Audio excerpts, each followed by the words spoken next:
Doop doop doo. Hello. Yep, here we go. Alright, so we're gonna start a stream. Hi everybody. Sorry. Later stream than usual. If you're watching this later, I guess you don't know that. But he says as far as being live, it's just been one of those days, kinda. Computer problems, dog problems, sleep problems, a little bit of everything. So it's sort of a perfect storm of really trying to get this going. More importantly, not the video I was planning on doing or stream I was planning on doing today. Just didn't get around, couldn't fully get the thing prepped, so we're gonna jump in live. We're gonna talk a little bit about the D&D game that I ran last night and sort of a brand new campaign that we're kicking off. So we're taking a look at that. So jump in, I'll kind of go through my notes into the process, talk about sort of the session 0 that we had 2 weeks ago, and the session 1 that we just finished yesterday. So that is the plan. If you're new here, hey, thanks for checking out the stream and the channel. Subscribe, like it, do all that fun stuff, share it. That's one of the biggest things you can do if you enjoy the content. And let's keep on plowing forward. Alright, so let me... I'm still getting things a little bit set up. I just tried to get in here as quickly as I could to sort of get us live. So let me get a few extra things to set up. Other things that are kind of going on. So I just started watching a new for me, but a very old sort of anime. It's a little bit of a children's anime, which I was not super familiar with. It's called Robin Hood, of all things. It's from like 1991, I think. The animation style is really, really nice, though. I really enjoy it.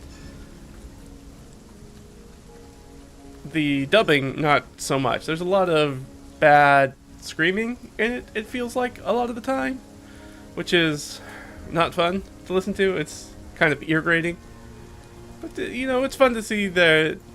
I find it always interesting to see another culture's take on sort of Western culture, the time period, and especially digging into something that's as weird as the Robin Hood mythos. So it's been interesting. It's also very unclear as to how old they are sometimes, because sometimes they treat them as adults, the main characters as adults, and sometimes they treat them as children, even though they are clearly much shorter than people that are clearly adults. And so it's kind of weird to try to figure that out. But you know, like I said, they kind of treat them sometimes as adults, sometimes as children. So it's a very interesting sort of duality. Alright, I think we're just about ready. Just making sure. Go. Yeah, alright. I think that is everything. Oh, thanks for coming out with me and hanging out. And we're going to kind of go over that stuff. So, I talked about session 0. So let's talk a little bit about session 0. So, session 0, I did have one of my players come up to me before the game yesterday, before our first session, to let me know that it was one of the most fun they had had doing character creation ever. And so I thought that was really cool. It is definitely more in-depth than probably any other character creation that I've ever been a part of, other than ones that I've run, which are very similar. I have a standard kind of idea of how I like to run character creation as a group for longer term campaigns that are not one-offs or short adventures or things. We're going to be playing these characters for a while, so we want to know quite a bit about them and sort of who they are and how they fit into the world, and really ground them within the campaign world so they feel like they're part of it and they're locked in. They've got roots within it. So I thought, I was looking through to see if I could find just the questions I had, because I have sort of a laundry list of questions that I go through with the players and kind of go around the table. It takes a little bit of time when I have 5 players like this game, but to go around and see what everybody's is, and there's lots of roll tables or choices they can make. Usually I present that as, hey, here's this idea. Do you want to choose how you interact with this idea, such as, what's a good one? Now I'm kind of blanking on it. It could be something very simple, like what sort of socioeconomic class is your character from? Do you want them to be sort of a common folk? Do you want them to be sort of in this emerging middle class of merchants and artisans? Are they part of the nobility? What do you want? Or we can roll for that and we can figure that out. And then that helps you sort of tie in what your background's going to be like and start looking at that. So that's an example. So I usually present it as, you can make a choice, or we can roll for it. It's one or the other. My experience has been that most players really want to roll for it most of the time. I'm not sure why, but they do. And I enjoy it. I enjoy it as a player, and I enjoy it as a DM, being like, I don't know what these characters are going to be. We're going to find out together. So I figured we would go through it. I was looking for the questions themselves, but I apparently have already tossed that piece of paper, and I know I've got it written down somewhere digitally, but after a cursory look this morning, I couldn't find it. It's buried somewhere in my hundreds of documents. So, and not super well named, that I can't just look up character creation. I can, but it takes me to sort of progenitor documents that aren't the document that I was specifically looking for. So old versions of the same thing, essentially. But one of the things that I did take with me is this bad boy right here. And of course, if you've read the blog or watched some of my other videos, such as the stream that talked about how to be a great GM, sort of retiring their channel and character creation with that, you'll know that Xanathar's Guide to Everything has the This Is Your Life section, which I am a massive fan of, and it's one of the reasons that I think that Xanathar's Guide is probably my favorite book that was published for 5e 2024 so far. I still think it's the gold standard for books. It's got great information both for Dungeon Masters and players in it, which is, and depending on how you feel about that, is. But I do love the Dungeon Master portions of it. Just for, it would be worth its weight in gold, just for the This Is Your Life section, but also having those great roll tables that are in the back. Really love that one. So this is one of the few physical books I'll actually take to games, because I'll always find something useful in it. And the common magic items are also really great. And player options, there's a lot of very good stuff. The other alternate uses for tool proficiencies, very good. Some of the revised crafting is really good. It's a very solid D&D book, which, if you've been following WotC these past few years, there haven't been a lot of these. There have been a lot of misses. But the This Is Your Life section, where does that start? It's like 66? Something like that. I don't know. That's 96. 70? Still getting there. We're almost there, I promise. I thought this would be... I didn't bring up the PDF to take a look at it. Yeah, This Is Your Life section. So this starts on page 61. It allows you to basically do a full backstory, rolling up a full backstory for your characters. And I do this for any sort of long-term character that I'm playing in a campaign, just because I want a good idea of sort of who they are, and it gives me all these NPCs that they're tied to, and places they're tied to, and events that have happened in their life that kind of shape how they feel about things, so I have a much better idea of the character I'm going to step into and roleplay when I'm doing that. So it starts off with parents. Where were you born? How many siblings do you have? What's your family dynamic sort of about? If you have absent parents, what are they? Your family lifestyle. Tell us about your childhood home and memories. You know, were you social as a child? Were you kind of a loner and outcast? Those sorts of things. It gives you some roll tables for whatever background you end up choosing and how you kind of got into that background. That's one of the ones we definitely skipped over because I didn't know. And the same thing for your classes, because we didn't know at that point. So one of the fun things that I did with this character creation, and it's something I've done before, is that I had the entire table. This is the first thing that we did. The entire table gets to roll initiative. And actually, I guess that's the second thing we did. I think the first thing we did was roll for abilities. So I let essentially everybody rolls their 46, drop the lowest, and we kind of take whoever is the median. So I had 5 players, so whichever stat array was in the middle, that's the one we took. If it was below standard array, which it was in this case, we just ended up taking standard array. So just to kind of make sure that there's not... I do it so that way there are not characters that end up with really great rolls that are really, really awesome, and players who end up rolling really poorly and now they have a character that's not really viable. And then having to tweak that and then that individually and be like, everybody gets the same stats. It's about where you place those numbers that's going to make the difference for your character. So after that, and I've got that, and they're like, okay, we're all going to use standard array, and then we roll initiative around the table, and whoever gets the highest initiative gets to choose which ability score they want to be the highest, and they lock out that ability score for everybody else. So if this player rolls a natural 20, and they get to go first, and they're like, well, I'm taking Dex. I want Dex to be my highest. That means that no other character can have a Dex to start off with that is as high as that character's Dex. They are topping out Dex. So if they decide that they took Dex, but maybe they decided that they're kind of doing a fighter, so they're kind of doing a mixed, and they're going to go a fighter with medium armor, so they're really only going to cop out at like a 14 or a 15 Dex. That means that to start off, nobody's going to be able to get a 15 Dex.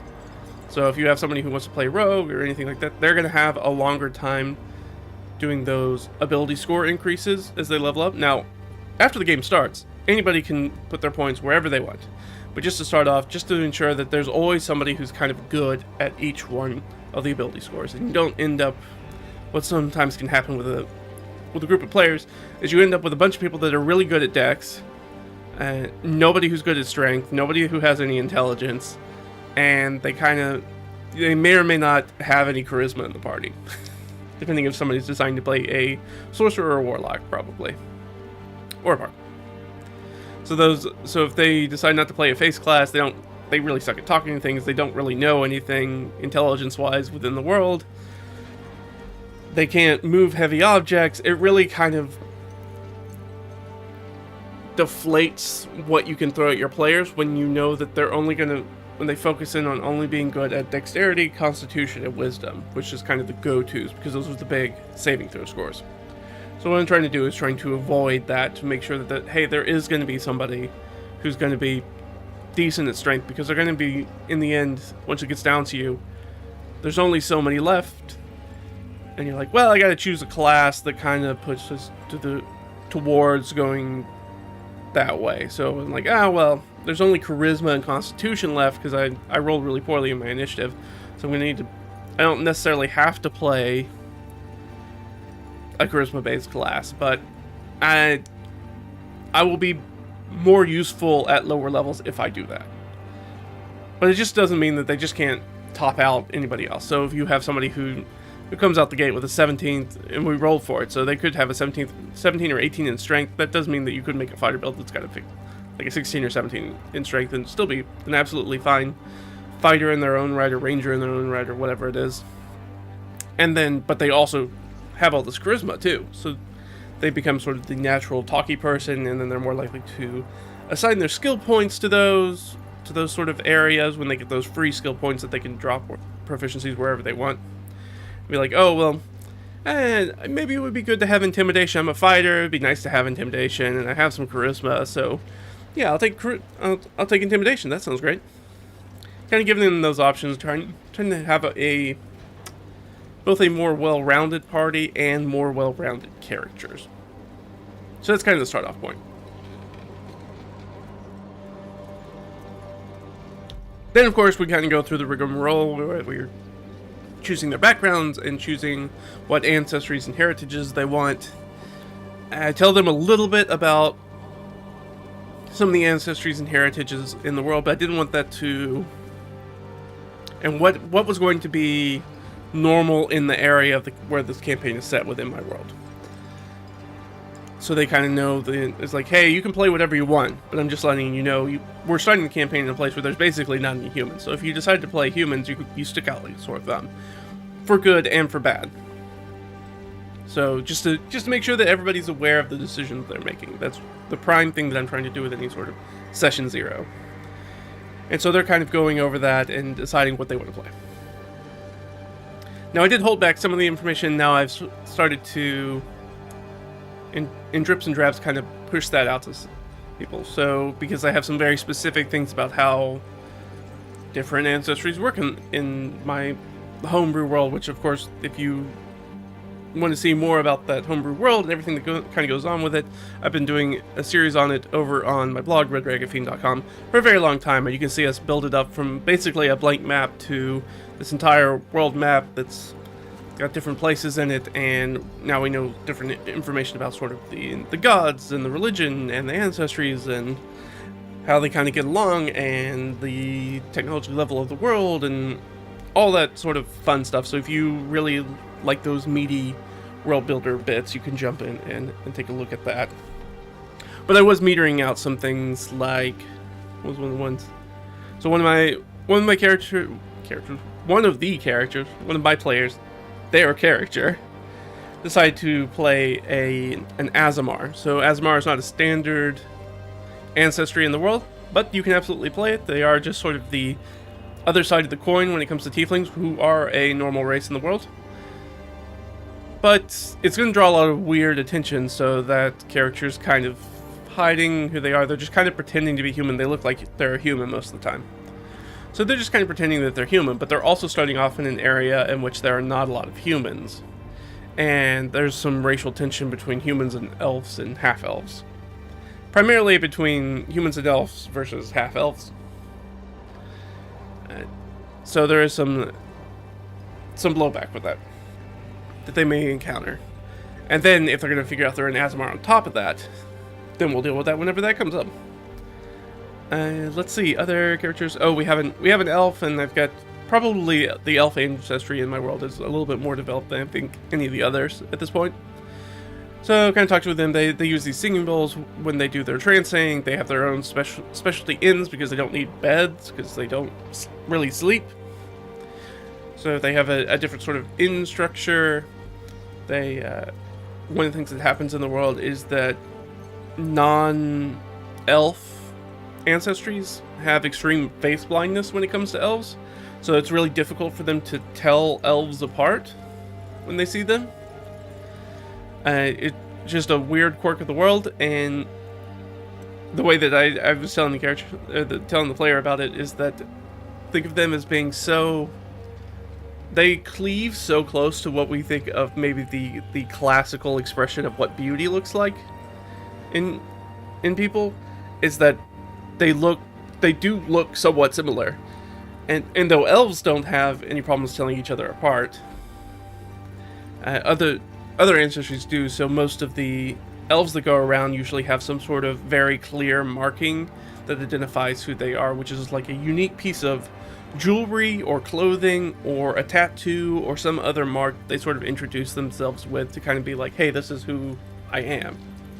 And so you can recognize me when they're in sort of mixed company introducing themselves. And if you come across elves who don't seem to have that sort of distinguishing feature, then that tends to make people uneasy, like you're a sketchy character, or you might be pretending to be somebody else who you're not. Same thing, like if you walked up to somebody who, on a dark street, who has the hood up on their hoodie, or has a face covering when there's no reason they should be wearing a face covering, you'd be like, oh, I'm gonna go that way. I'm not gonna hang out around you, because I get this feeling that you might be up to no good. So yeah, there's that. We can jump in a little bit. So I am going to show off this player character's note scene, so we're going to get into some spoiler territory. So if you are somebody who plays in this game, don't watch this part unless you want to be spoiled. That's your warning. I'm not your mama. If you want to spoil things for yourself, you can spoil things for yourself. If you want to have fun in the game, maybe don't watch this part. And I don't know, maybe we'll take a short break or something like that, just to kind of clue people in that we're back, at least on the VOD. And well, on the VOD, I guess I can put a timestamp in. That's probably easier. All right, let's see. So let me hop over, and you guys can look at what I'm looking at. Put it to fit, baby. Alright, let's do that. Workspace. Alright, here we go. Now, I gotta fix the window capture. Here we go. Well, it's not that. It's not that. Oh, there we go. Player character, that's... Like I said again, you're playing in this campaign. If you go any further, you're just spoiling it for yourself. Seth Gorkowski way. So, don't do that. If you care about that. It's kind of up to you. Like I said, I'm not going to hold your hand. You can do whatever you want. Alright, so here are some of the characters. We've got Swain here. I'm going to actually zoom in even more. That's somehow less. There we go. Yeah, that's a little bit better. So like I said, we got 5 characters. Wayne actually missed from our session 1, but was there for the session 0. So we know a little bit about Swain, Artificer, Charlatan background, Infernal Tiefling, and this is sort of the information that I collected and then collated sort of afterwards. And they are, each of them are going to write up a little. They're supposed to write up a little backstory. Not much. I don't need a bunch of pages. I just give me a little narrative about everything that we talked about in that session 0. Try to distill it into a series of events that kind of plays out like a story. It could be a few sentences. It could be, I really don't want anything more than maybe like a page of text. It doesn't have to be very long. So we also found out from Swain sort of what their personal goal is. So each character I want to have sort of a personal goal that they are going after. They're either something they're running from in their past or something they're running towards as a goal. Swain is trying to get out of a deal they made with Fiend. So that player's going in a very hard sort of like, I'm going to say Wild West because he's playing an Artificer and definitely wants to use a gun. Wild West sort of gambler, gunslinger, making weird deals with the devil, kind of that very weird West almost kind of vibe. So he's pulling that in. So we're doing that. So he's made this deal with the Fiend. Fiend has yet to come and collect. I'm not really actually sure what the Fiend wants off the deal. It's basically, I'll give you some money. That was the main thing, and you know, you'll owe me a favor. And so we don't know what that favor is going to be yet, or what exactly he's going to get out of it. And we have some troublesome traits. This is ways that allows me as a dungeon master or game master to sort of pull the string on each of the players and be like, hey, this is the thing that kind of gets you in trouble sometimes. So we have alcohol and gambling addictions. So if I ever looking for something to kind of spice up the session, anything, some sort of aside or something to get them into trouble, hey, you walk in the tavern, there's a card game in it. Ooh, Swain, if you want to resist playing that card game, I'm going to need some sort of save from you. And, of course, alcohol and that sort of addiction is addictions are going to be bad. It's going to be hard for them. They also have some whip scars on their back because of punishment from a crime they committed. Now, it's also a problem because their troublesome trait is also how they relax and de-stress, which is drinking and gambling, and the thing that gets them in trouble is the thing that relaxes them and de-stresses them. So, that's going to be a little Ouroboros of terrible times. And we know a little bit about sort of their family background. Their father, their mother, almost everybody ended up with a whole bunch of siblings. We rolled randomly. I don't think I've ever had this many siblings for any character that I run. Usually I only end up with like 0 to 2. But everybody rolled really high on this for some reason, so we all have a sufficient brood of kin that we can pull on. And this gives me people that I can pull in. They can send them letters that can show up in the campaign, who can ask for their help, who do all sorts of stuff like that. And then I just roll, there's some job titles and trying to just, how are they doing in life in general? And are they still alive? Some of them are dead. As in, father and mother of Swain are dead, and I had a few people that died.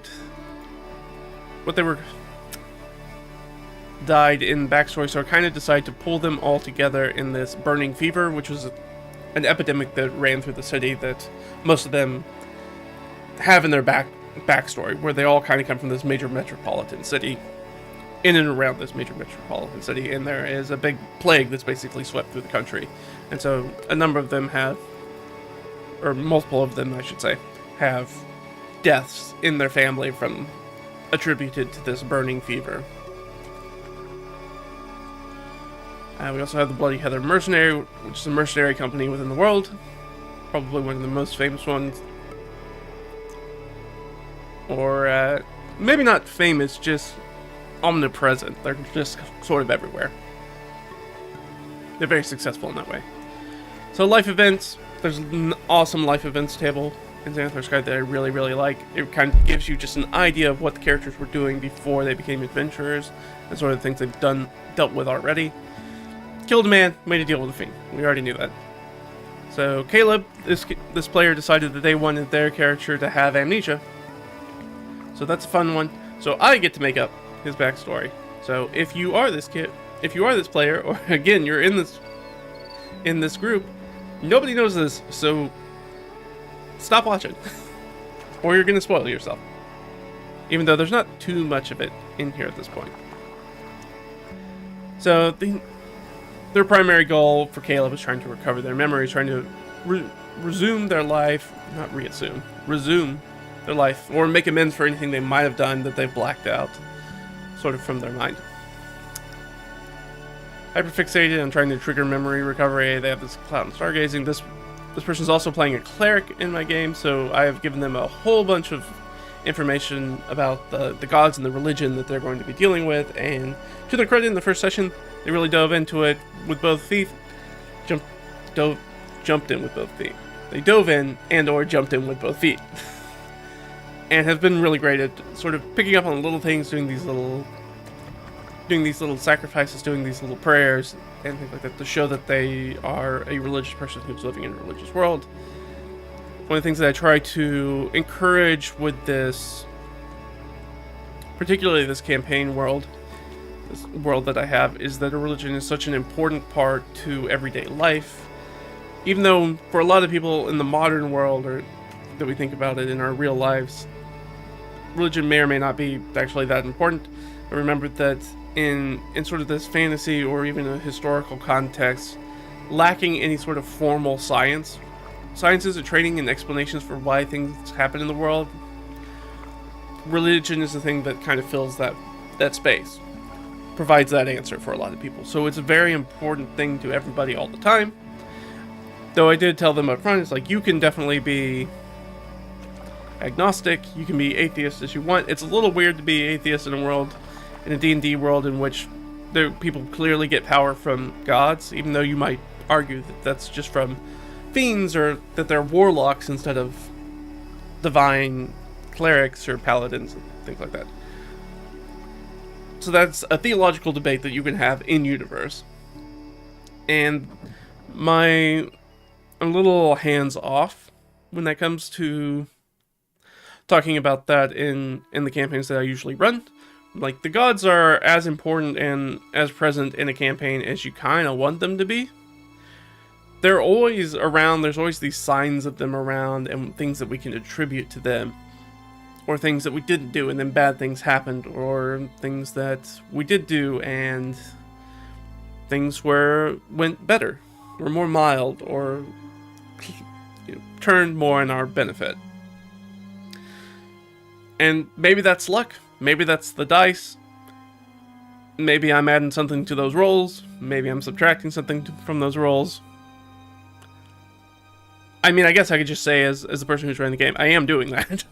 So there is influence in the gods, and however much you decide to play into that, then there will be a reaction. If you feed it, it's going to feed back to you. You're going to get feedback from it.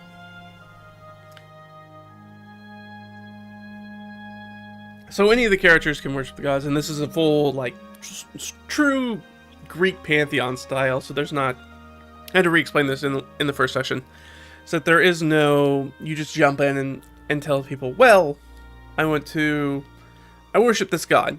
And you worship all the gods, but you might be a cleric or a devotee of, like, this one specific god. That might be the primary god that you interact with a lot. So if you're a fighter or warrior, you interact more with the war gods and things like that, and gods that deal with protection and those travel, etc.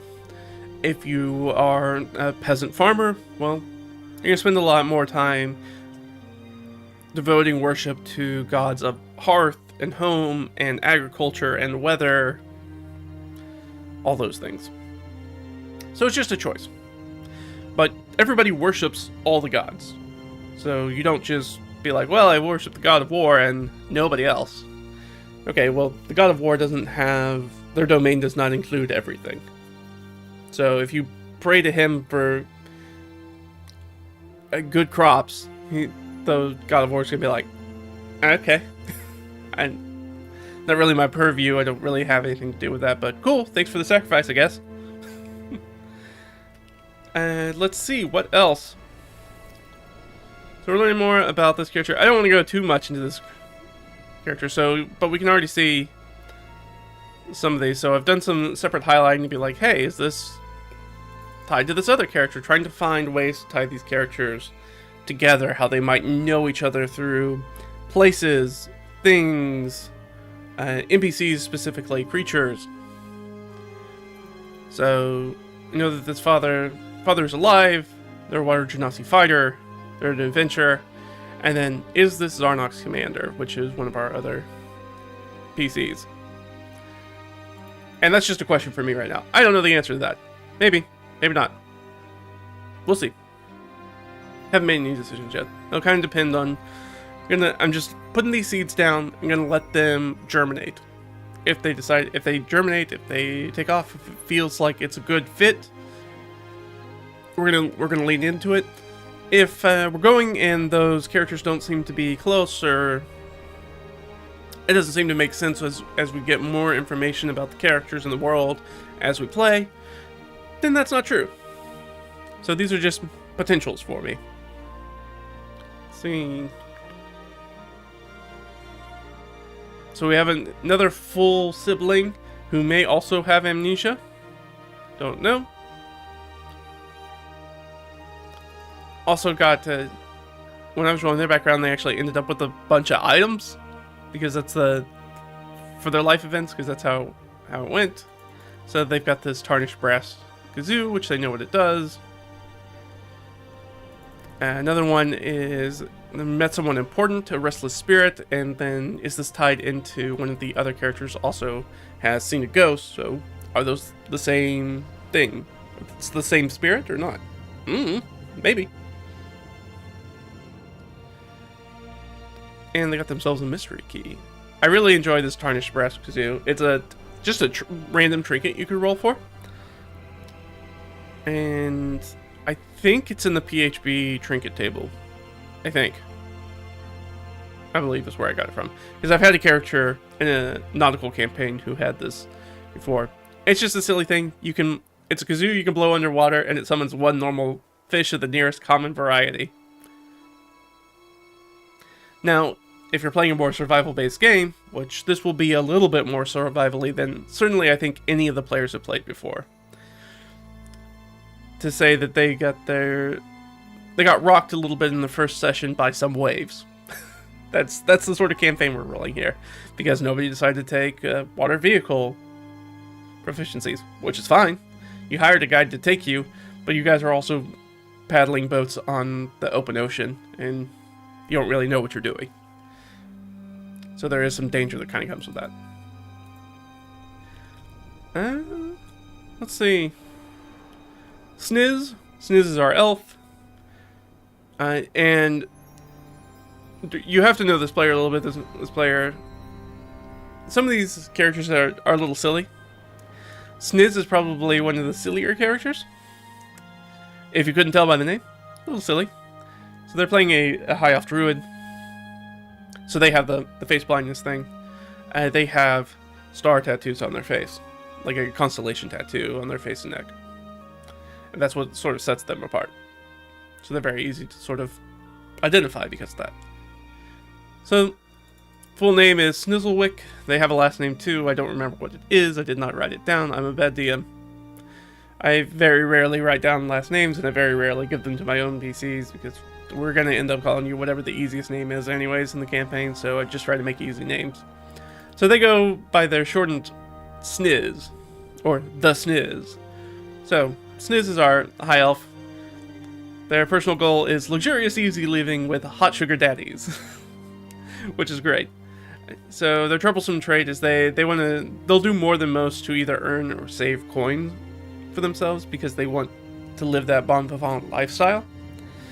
And they have a background in which they are essentially an Uber Eats delivery driver, and not a very good one. So they just were an urchin who kind of came up in the city, and they kind of do odd jobs, and they do deliveries, convey messages, that sort of thing. They're also just not very good at it, as they've said. We've got that. Again, I don't want to go into these too much. This is another one who's got somebody who died from the burning fever. Oh, and their family is sort of a horticulturalist to one of the minor nobility. Successfully used a scroll of planet growth. That was one of the life events that kind of kicked off their path down to being a druid, is they were able to cast a spell from a scroll at a young age. They met their ghost, and they received a healing potion. That's just one of the life events you can have. They get an item from a friendly alchemist. And hey, is that Zarnok's brother? I don't know yet. So then we'll go to our next character, Zarnok Beefcake Scale Crusher. So, like I said, some of these characters are not super serious, and I guess we can talk a little bit about, is it okay to have jokey characters in the campaign if you want? Don't take your campaign world too seriously. The campaign world will be serious if you make it serious. You don't have to stop your players from having fun. I jump in on the gags. We'll have silly interactions with NPCs.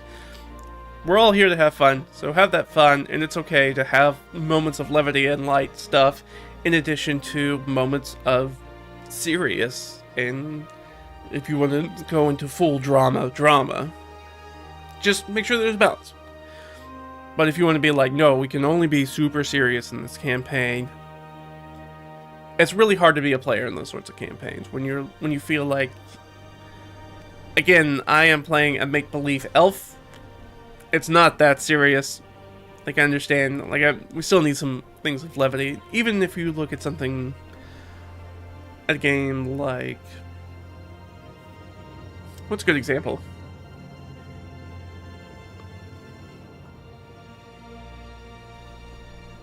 Oh, what's the stupid Twin Peaks video game? Twin Peaks inspired video game. I can't remember. Anyways, then very serious sort of psychological thriller, but also very silly. I guess Twin Peaks is like that too. The show was also like that. It's just kind of weird. Having something like that, having moments of levity, having jokes and very serious things allows a break in the tension, which actually makes the tension when it happens a lot more thoughtful and complex, and it hits a little bit harder rather than the tone always being that, and then you'll get burned out on it. That's my personal experience with it. It's your game. You do whatever you want. So I don't care that they have a character who has a nickname Beefcake. Now, nobody's used this this nickname yet, and unlike Sniz, it's not just a shortening of their actual name. So if nobody uses it, then it's not really a nickname. I am of the firm belief that you can't really give yourself a nickname. That's something other people give you. So everybody's just kind of gone by Zarnok so far. So we'll see. So, Zarnok Scale Crusher is our great weapon fighter. They are a slave soldier and a bronze dragonborn. So the personal goal is they're basically on a a 2-year mission to prove their worth as a member of a mercenary company. And if they can provide themselves enough notoriety, if they can do enough great deeds and make enough reputation for themselves, they will get their freedom and get sort of a more permanent position within the Grey Wolves, which is their mercenary company. Also that they can rise to the rank of Ghazi. And Ghazi, within this context of where we're playing in the world, are sort of these divine knight they're kind of like real world Templars. They're not paladins, they're sort of like religious warriors. So they can rise to the rank of Ghazi. So the troublesome trait, and this did come up in the first session, is their slavery brand. So they are still technically a slave, so they have this this neck and jaw brand on them that shows, hey, this person's an enslaved person. But they also have this enamel thing that they wear that's like, hey, I'm part of this mercenary company, and I'm free to walk around by myself. Like, I don't have to have... It's okay for me to not, if you don't see my master around, or whatever. Doesn't mean I'm a runaway, it means that I'm supposed to be doing this. Now, it did come up because, and this is a little bit about the player themselves, but they did jump in and they were like, they ran into a village. They decided, hey, we want to pick up some like mementos, knickknacks. People were doing some window browsing. It's towards the end of the session, so it just kind of had them all kind of do whatever they wanted to do, and had them roll randomly for it. So they found somebody who was selling like little relics, like a peddler who was selling relics, and was selling I think it was like a pinky toe bone of a saint in the world, and wanted... I don't even know if they got to... No, we did ask about money, right? I can't remember what the price was. Anyways, their comeback for that was they wanted to use intimidation to negotiate. So he did that, and then the person... They rolled, they just missed the DC though. They were just under it, just by 1. And so I had this person sort of recoil from them as they have this big Dragonborn fighter who's in their face being like, hey, I want this price. And they were like intimidated. It was like, you either give it to me at this price or I'm going to take all your stuff, essentially. Kind of threatening them. And so, of course, this person kind of recoils, then spots the brand on their neck, and then kind of straightens back up and is like, hey, you can't talk to me that way, you're a slave. And so, little immediately hot sort of interpersonal moment right in the first session of the campaign, being like, you can't go around and push that many people around because the law of the land will come down upon you if you, as a slave, are going to treat free people that way. So that kind of came down. So we started to immediately... It was very cool interaction where we got to see very clearly where Zarnok fits in this world. And how that player is going to need to function, how the pool they're going to swim in for the campaign. Because, again, their choice to do this, their choice to decide to be a slave soldier, not something I made them do. They've decided to do this. We're just playing it out. I also had somebody who died from burning fever in their family. Also has other people who are soldiers and enslaved in their family, and we learn a little bit more about their backstory, about their parents, and the struggles that they had, and why, when they got into economic uncertainty, one of the ways to sort of get out of some of that debt was to essentially sell off children. So they have done that more than once. And so it's going to be a very interesting, probably family dynamic when we get back to that, because now the butcher shop's doing well, number one. Also, Zarnok has some siblings who are also doing quite well. Actually, most of them are doing quite well and are not enslaved. And also, Zarnok has a love interest. We don't know who that love interest yet. I'm letting the PC or letting the player decide that for their PC. Kind of give me that backstory. Hopefully that will be in the backstory when they give it to me. And then our last character is Severin, playing a rogue, urchin, chthonic tiefling. So everybody's got some sort of personal baggage is kind of coming with all these characters, except really Sniz. Sniz doesn't have too much on the backstory, and this is more about the player, and the player's just a little bit more of a chill personality. They just want to kind of roll dice and have fun, and that's perfectly fine, and they want to act it up when it's time to act up. But they don't have a lot of that super strong storyteller kind of vibes to it. They enjoy acting out their character, but not necessarily in service to a greater narrative. That's sort of the difference, cuts the difference between who is an actor and who is a storyteller as a player. So Severin is our rogue. Their personal goal is to find out what entity fulfilled their monkey's paw wish to not be farmed, to never be farmed. An untilled land. My body. No, fulfill their monkey paws wish not to be harmed ever again.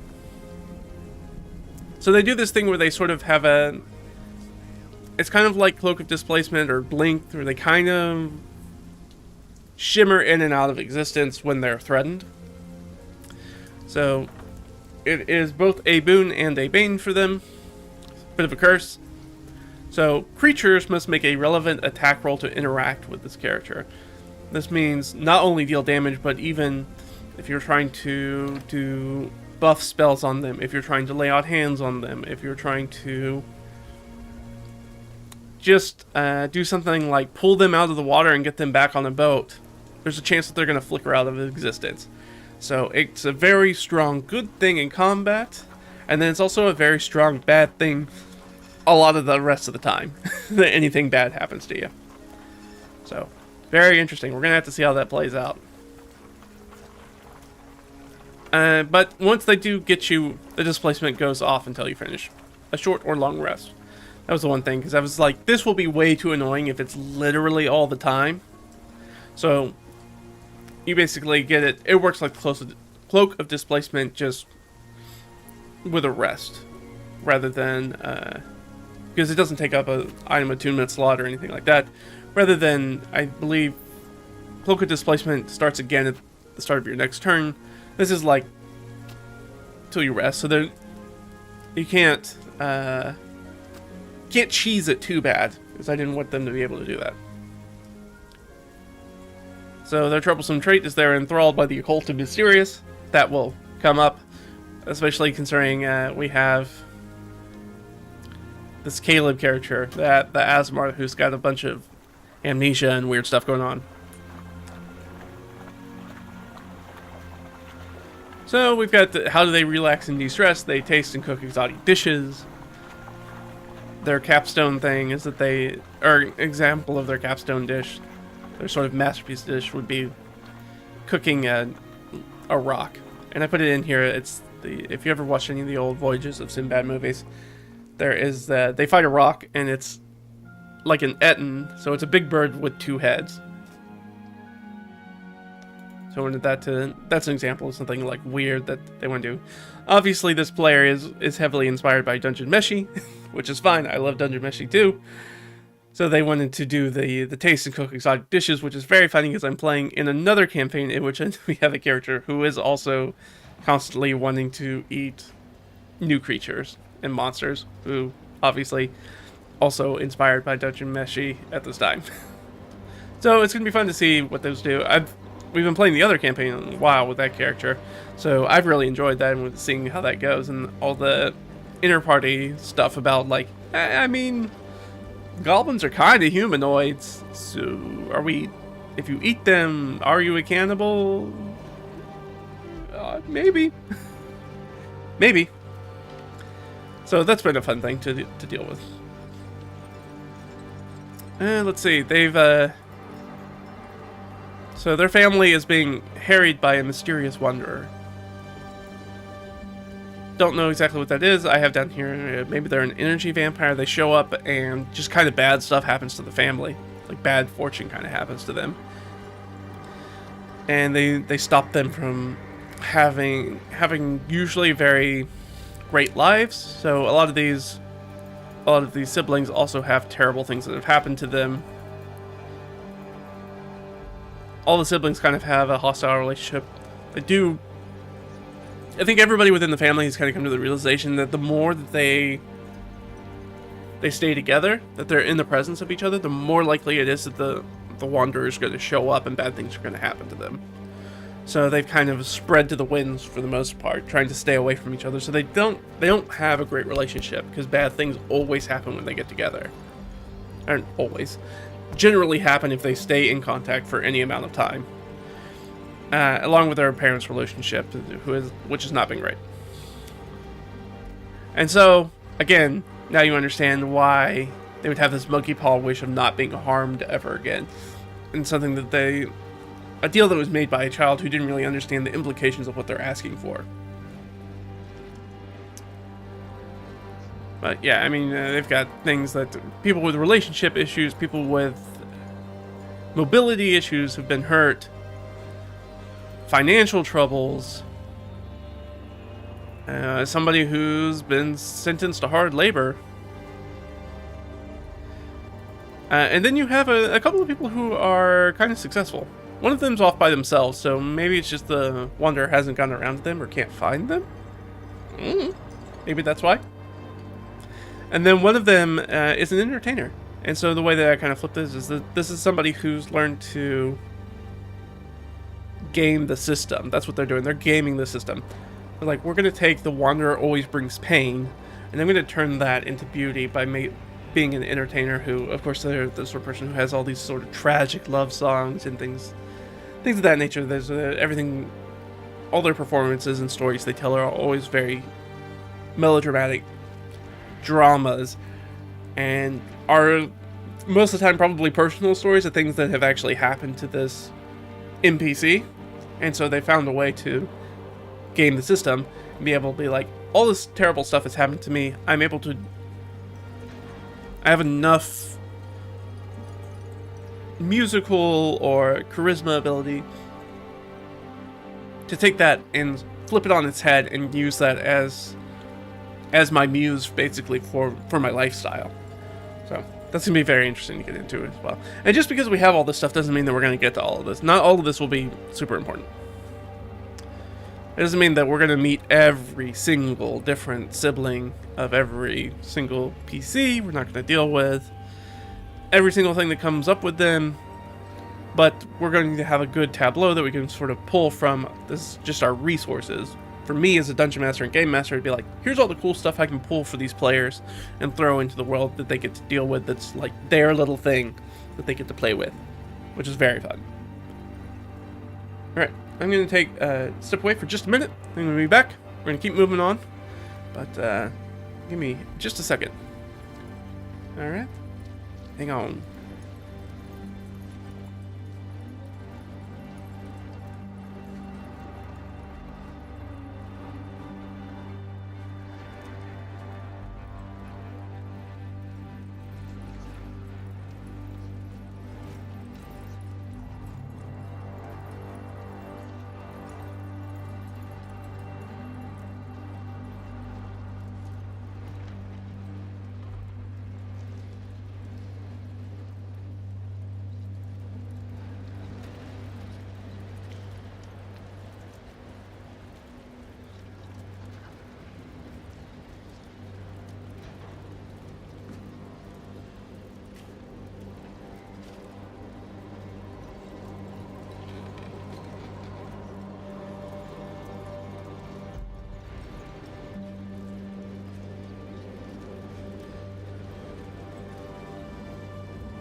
back, and now recaffeinated. Alright, oh, one thing that I wanted to make sure that I mentioned about Severin before we jump off of this document is that Severin also has somebody who they saved the life of somebody in a dive bar fight, and now that person has sworn a life debt to them and is now following them. Their name is Cass. They're an NPC, Cassian. They have been fun to play so far. They have been a fun NPC that's for me to jump in and be like, well, here's this person who's basically a commoner, CR0 person who will try to be helpful but is not particularly helpful in any sort of way. So that is going to be interesting to see what they do. So I wanted to see, let me see, looking here to see if I have notes of sort of like what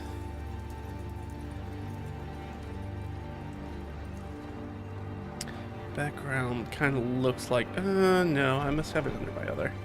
Let me pull it up real quick. Let me see if I've got it. It's easily accessible. They may or may not. It's signed into my other account though.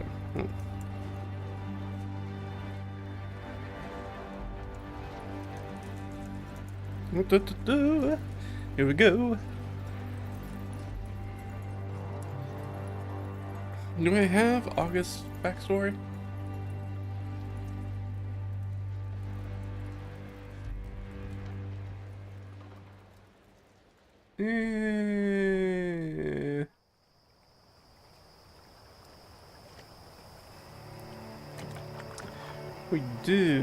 We do. Okay. So his backstory is a little bit longer. I wrote it in first person, so that kind of took a little bit longer. Let me see if I can actually pull this up. I should be able to. Let's, come on. Go. This way. I think this should be fine. See that, or that, or that, or that, or that. Can I do this?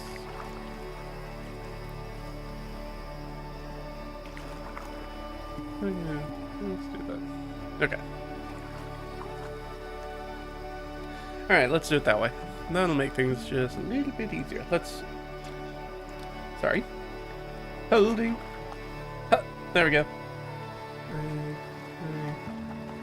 me do it. Okay. Let's do a view. Let's go to the fit. Let's go to view. There we go. Gives us a little bit more room to kind of see what's going on. That's just there. Spells. So this is a character that I've already finished this campaign that I played this character in. Just kind of give you an idea of what one of my characters in a campaign that I've done this same sort of process for my own character, even though nobody else did. So it kind of knows about their parents, mother, stepfather, siblings. Kind of came up. I don't think any of the siblings came up in the campaign, or parents actually, or father or stepmother. The friend came up, the halfling bard came up, and he had his horse Dancer from this halfling bard.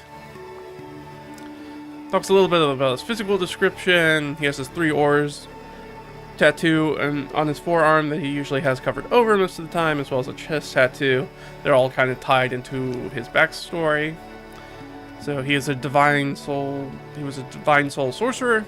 So I use the angel Nightingale. So if you've ever seen the Hermit tarot card that has the old man, usually with a staff holding a lantern, that's what it looks like. Then I wrote his backstory narrative, and you'll see that 3 oars kind of come up. It's a prison tattoo that shows that he served essentially 3 tours on a prisoner galley, just pulling an oar. Served 3 tours of doing that, which kind of clues you in. Never really came up with any of the PCs. Came up with NPCs who understood what that marking was, but none of the PCs the players really paid too much attention to it. So he went through the entire campaign without them knowing that he was a charlatan and basically lied to them. He told them that he was a minor noble to start off the campaign with, and they just kind of believed that for the entire campaign. And he wasn't. He's just a charlatan with papers that says he was. Got into a few dicey situations trying to work my way around it, but we got there. So it wasn't until after the campaign that I revealed to them, oh, by the way, like, this guy's not a noble, even though you guys have spent the entire... Because they never went by August. They never called him by his name. They always just called him the Viscount, who was traveling with them. So I think the players often forgot that his name was August. But they would always call him the Viscount.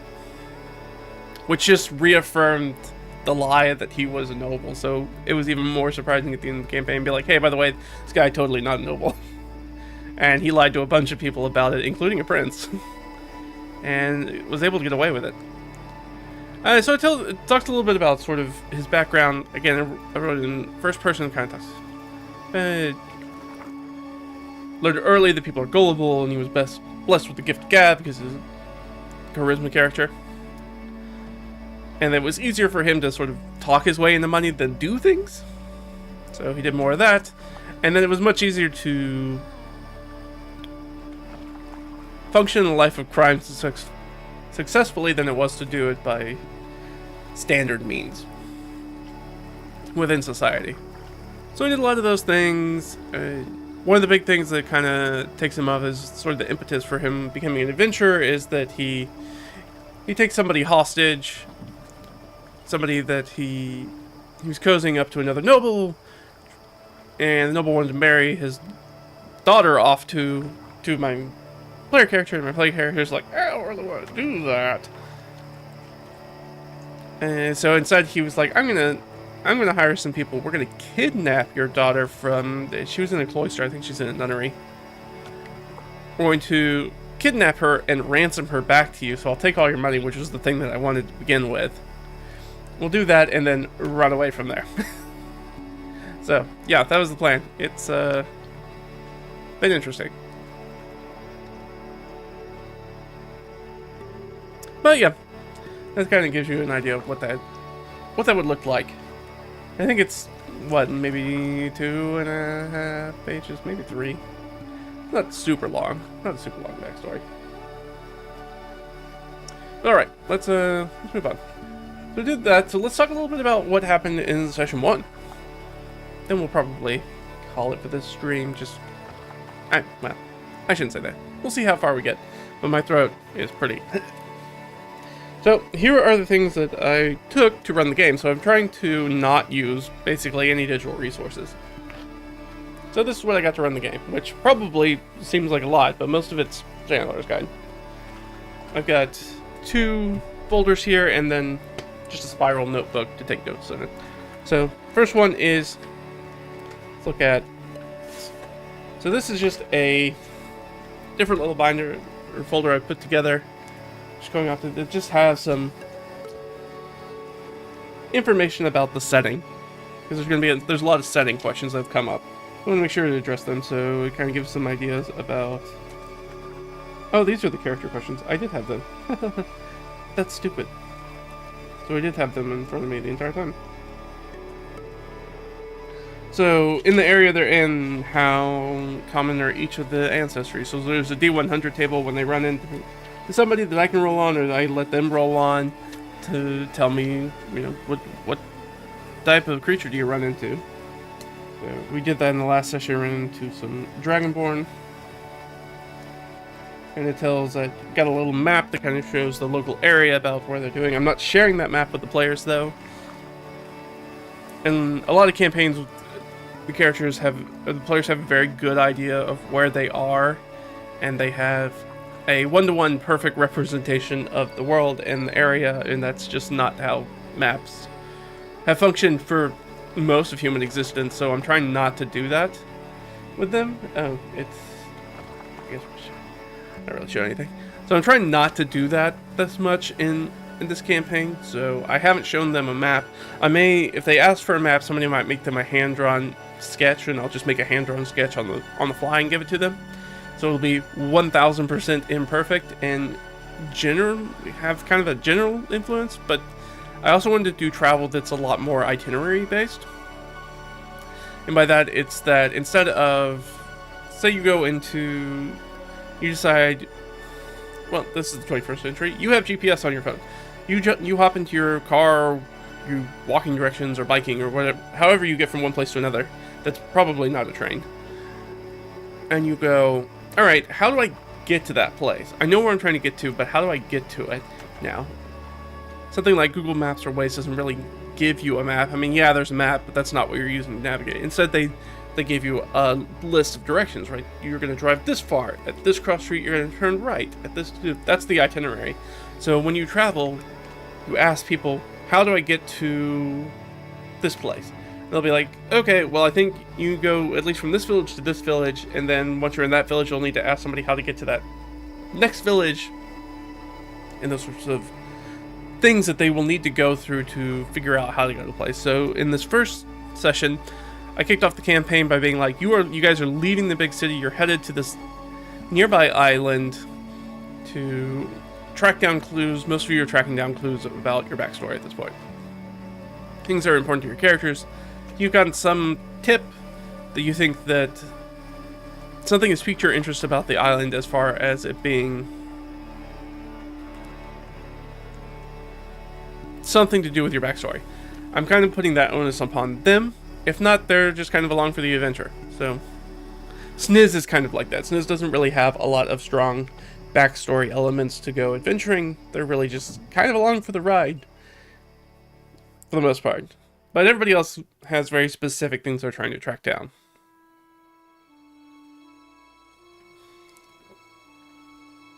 So we have that. So again, not really giving them a map. So I have a map, but I'm not sharing that map with them. So first binder just has basic world information for me.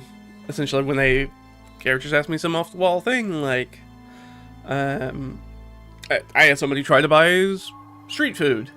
Like, okay, well, let me take a look. And this is definitely not something you need to be doing as a DM. This is for sure a me thing. And people who have the very strong world builder bug, they're like, oh, let me go look at what sort of crops and availabilities are in the area, and I can give you an idea of what kind of street food might be there.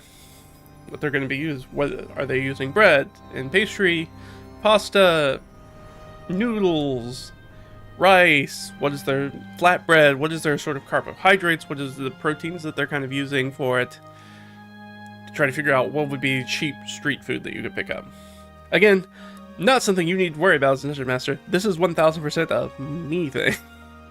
And if you want to do that sort of stuff, again, go check out the blog, where I go into a lot more of that sort of world building minutia. So after that, I've got my Xanathar's Guide to Everything. We brought the sort of world builder information, some extra world building information to know about this.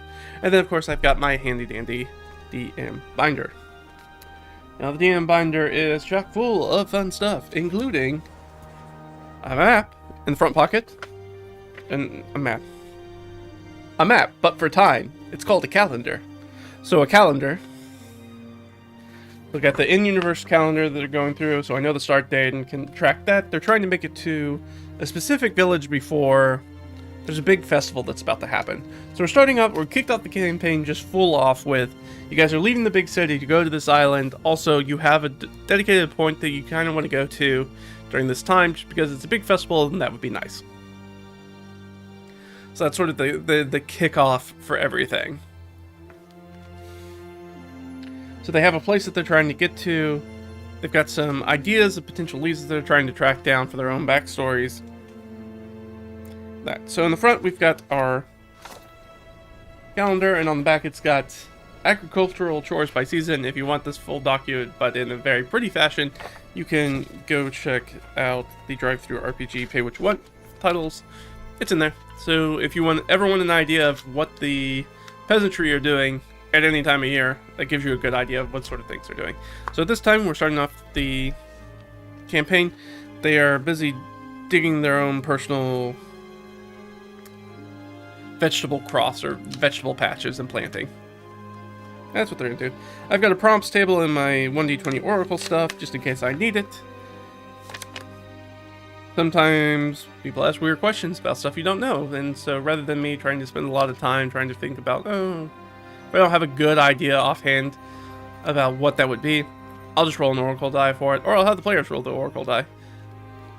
And one of the things that they told me at the end of this first session that they really like about my personal DM and GM style is that I'll often have them just roll dice, and I won't tell them what the rolls are for. I just need to know the results. So, I'll be like, hey, can you roll me a d6? Hey, can you roll me a d12? Hey, can you roll me a d20 and tell me what you get? And so that way but they're not always, the rolls are always important, they just don't know what the rolls are for. So after that, we've got our campaign countdown timers. I need to fill this out now that we've had our first session. And like I said, this is why we have countdown timers are for all that backstory stuff. All those hanging threads that I can pull on as a DM or GM. Be like, okay, in how many sessions will it be till, let's say Swain's background comes up. Something from Swain's background, let's say. Be like, oh, it's going to come up in 1d4 sessions, 1d10 sessions, whatever it is. Be like, and that's when it's going to happen. So I keep track of that stuff just to make sure that I know, find a good place where I can insert it, so I'm thinking about it beforehand. Let's look at our D&D session sheet. Didn't really use it. I've got one filled out. We'll look at it here in just a second. And an adventure skeleton. Didn't really have an adventure skeleton because they're not really on an adventure right now. They're just trying to get to a place. So they hired a ferryman. And the middle section's got all your normal DMGM stuff. Like, hey, what are the conditions? What is a random thing you can come across in the jungle? How do you do overland travel? Hey, we went to the town and wanted to buy stuff. Here's all the shopping stuff. 1d100 shops and market stalls. 1d100 NPCs. What the hell's going on in the settlement? Got a 1d20 table for that. Is something going on? Maybe. And some treasure stuff in the back. For minor treasures and things like that. And then the last thing in the back, and again, I've gone over this DM binder in a little bit more detail, so I'm just kind of hitting the highlights. Got some drop-in NPCs, as well as some things to build some NPCs. I have also got my parachute file, which are just short micro adventures or micro dungeons, usually like 5-page dungeons, things like that, just in case they zig or zag when I thought they were going to do the other thing, and I'm like, well, I just need something to throw down in front of them before I get to my next prep style. So I've got some things that are tied to where they're at. So some swamp and marsh stuff, a little hill dungeon they can fall into, a little town or village thing they can do, and it's like a little plant folk, like needle blight little dungeon in the swamp. So that's basically all that's in here. It's just a fun little thing that I find extremely helpful to run, and really to help me improvise things, which is really what I need this for, to adjudicate actions and to improvise. That's what this whole thing's for. So I don't have to spend time looking stuff up in a book, and so when they decide to do something weird, I can empower them to continue to do something weird and off the wall. And the world can react in what seems like a reasonable way to whatever hijinks they're getting up to. And of course I have a spiral notebook. So I used it for session 0. It's got some of the session 0 notes in it.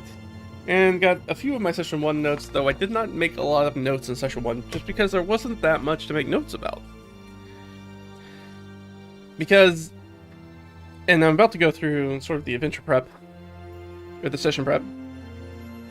They didn't do a ton in the session 1, which is fine. They did a whole bunch of RP, which was really great. It's a really great thing to do for the first session. It's just trying. What's really important that I feel like as a player and as a DM is for the players to get a sense of understanding who the heck this character is that how do I take it from numbers on a sheet of paper or a digital screen, and how do I embody the 2 to 3, 2.5 dimensions of what that person would be like. How do I inhabit that person, understand them roles, do the role in the role-playing part of the game. So having a lot of RP right up front, having a lot of intra-party RP where the party's just talking to each other, trying to figure out what to do, trying to learn about each other. That's why I said it was really fun to play that Cass NPC character who just is a hanger-on who they can bounce stuff off of. We had Alexi, who was their guide for their travel, and you can bounce stuff off of him. So we have these characters that can talk back and forth, and they can ask for questions about the world, because people who live in the world who are not them, things they can find out about the world doing some roles, things that they might know just because of their backgrounds and their what's happened with their character backstories, and just give them the opportunity to start to understand who their characters are and the dynamic of what the party is going to be like. And I think we made really great progress on that in the first session. Great job. Kudos to all my players. Did a great job on that. We're trying to get a real strong idea of who they are individually and together, and how some of the NPCs fit into that.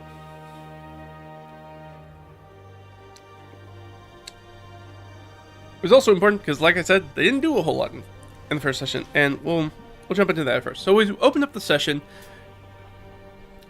I told them that they were going to be leaving. They had paid a ferry person, a guide, somebody who'd take them with boats to the island. Now, they didn't charter a big ship, so instead they were taking basically reed boats. Like, if you've played Assassin's Creed Origins, you've seen the boats that are made of bundles of reeds. So essentially that's what they have. They have these large sort of canoe-ish kind of vessels that they're all piling into. And they've got 3 of them because I think they have a grand total of, 7 people? We've got 5 PCs, 2 7. So they've got 7 people with them. So that's going to need at least 3 canoes, or boats. So then they were trying to figure out, so I opened it up with being like, tell us a little bit. We rolled initiative. Whoever got the highest, let them decide, okay, you're the first person who wakes up in the morning. Tell us a little bit about your routine and how you get ready to go to the docks. Like, are you telling people that you're leaving? Do you leave anything behind? Do you say your goodbyes? Do you meet up with other characters before you go there? Things like that. So just kind of get a little vertical slice of everybody's life real quick right before as they're crossing that threshold into adventure. What is the life you're leaving kind of looking like behind? And, nice and simple, fun. They get to there, they have a little talk with Alexi. They had some of the characters decided that they were going to be together. So before they met up, so they had some chats with the NPC, the hanger-on, and made their way down there, having some quick banter, some lighthearted arguments back and forth, kind of fun stuff. So really kind of diving straight into being like, these are our characters, these are how they interact with each other. So it's really great RP, just right off the bat. Try not to do the classic, everybody meets in a tavern and we all sit around the table with nothing to do until something happens. Be like, you are going to a place, you have this thing that you have to do, tell me about the things you're doing before you get there. And it's in the last second, like, oh, I need to go buy oil for my lantern because I didn't have that in my kit. It's like, okay, you can go buy oil or whatever. Just give them that last opportunity. It's like, hey, this is your last point. You're going to be leaving civilization, so if you want to buy something, now's the time to do it. And then they all met up with the guide. They pay it off, and they hop into their boats and they take off. So they are basically doing ocean kind of kayaking or rowing at this time in the sort of open ocean along the coast. The first sort of encounter challenge they run into are some big coastal waters. They have some big breaker waves that they needed to do. So again, like I said, nobody took water vehicle proficiency. And one of the things that they have, my players have also noticed, like, hey, one of the things that you learn very quickly with me is sort of a DMG. Is like, I'm going to use as much of the full suite of the rules as I can. So where you guys aren't proficient in this is a thing that's a danger to you. There's going to be consequences if you don't do it. So they had to deal with this range of these large waves, breaker waves that were coming in and trying to navigate them. And they failed quite a few times, and failures meant that the opportunity, I gave them the choice that they could either themselves, their player characters, go overboard into these heavy waves, or they could lose some items of gear into the water. Now, nobody decided to go overboard, surprisingly. They all chose to lose some items. So some of them lost some things that are... And we've all built first-level characters, and everybody's a first-level character. So I can't throw a ton of combats at them, so I have to kind of give them some other things to do. So one of the first things... You get a first-level character, you get all that information from your background and your class and just general adventuring gear that you're like, hey, am I ever really going to use any of this stuff? So this was an opportunity to also offload some of that stuff so you're not just carrying it around. But we also had people do interesting things like Sniz decided to drop their bedroll because they're an elf and they technically don't sleep. Now, I did say that their butt hurt after they did their translator in the session and they had grass stains on their pants, but that's neither here or there. And we had Caleb decided to drop overboard his rations, which was interesting. So the players did not know at this point that I'm going to be keeping track of rations. It's going to be a thing that we're going to keep track of in the campaign. So he decided to dump those, and so that kind of came back to bite him in the butt a little bit later, and this will be a continual theme that kind of comes up. Using the resource die mechanic I've gone over many times on the channel. So I do that instead of tracking, tick marks for rations and arrows and all that sort of thing. Just because I think it's easier, it's more fun to roll more dice, and it abstracts a lot as to being able to plan things when you know you're not really certain how much of a resource you have when it's a limited resource. When you have spoilage or not being able to find arrows after a fight and all that sort of thing. Alright, so they made it through the big breaker waves. They made it into the coastal marsh where they had to portage through a mangrove. They're basically in and out of the boats for most of this first session, where they have to carry the boats, and then they can get in the boats and paddle them, and then they get to another shallow spot where they have to pick up the boats and carry them again. So this time I decided to throw them a little quicksand environment, so I used some environmental stuff really early on to just kind of give them... I went to showcase also that you are first level PCs, this is your first adventure, you guys are not really prepared to be doing this, and to show them some of those difficulties. So it was a low DC, DC 12. I made it a survival check instead of a perception check to identify the quicksand from just normal mud. But they did great. Totally bypassed it. No issues whatsoever. Everybody did great. Fantastic. I was really expecting it to be kind of a thing, but they kicked the DC's butt. So sometimes that happens, and they just move on, and that's okay. And it's at this point that I also wanted to showcase, like I said, them not being adjusted to being adventurers specifically yet. Is that for each sort of challenge or biome that they're moving through, they're making con saves, and the con saves escalate throughout the day. The longer the day gets, the more tired, likely they're going to get exhausted. So we had some characters with some bad luck. I think everybody at one point, except for actually maybe one character. I'm just gonna say most characters. Most characters ended up with at least 1 point of exhaustion. Some of them ended up with 2 points of exhaustion before the end of the day. And I'm using the 2014, the 5e exhaustion, not the 2024. They introduced... I don't like the 2024 exhaustion because they introduced floating modifiers back in, which is a thing that is not in 5e's design, and is not a thing that 5e is built to keep track of. So I went back to just the 5e ones that are... They're not like, oh, you have to remember that you have a -2 to these checks. It's just, you have disadvantage on checks, you move at half speed. And then that becomes its own issue for overland travel, because now things are going to take twice as long to get places. So again, kind of showing is like, when you go on this adventuring lifestyle, you guys are kind of blazing paths, you are... Just getting around places, especially as a low-level adventurer, is difficult. Now, as they progress and they become higher-level adventurers, we will not focus as much on the day-to-day, just getting from point A to point B thing. They'll become veteran adventurers. They will no longer be greenhorns or tenderfoots, they'll know what they're doing and they'll become practiced in it. Or they will have things like magic spells and magic items that just kind of hand wave a bunch of this stuff.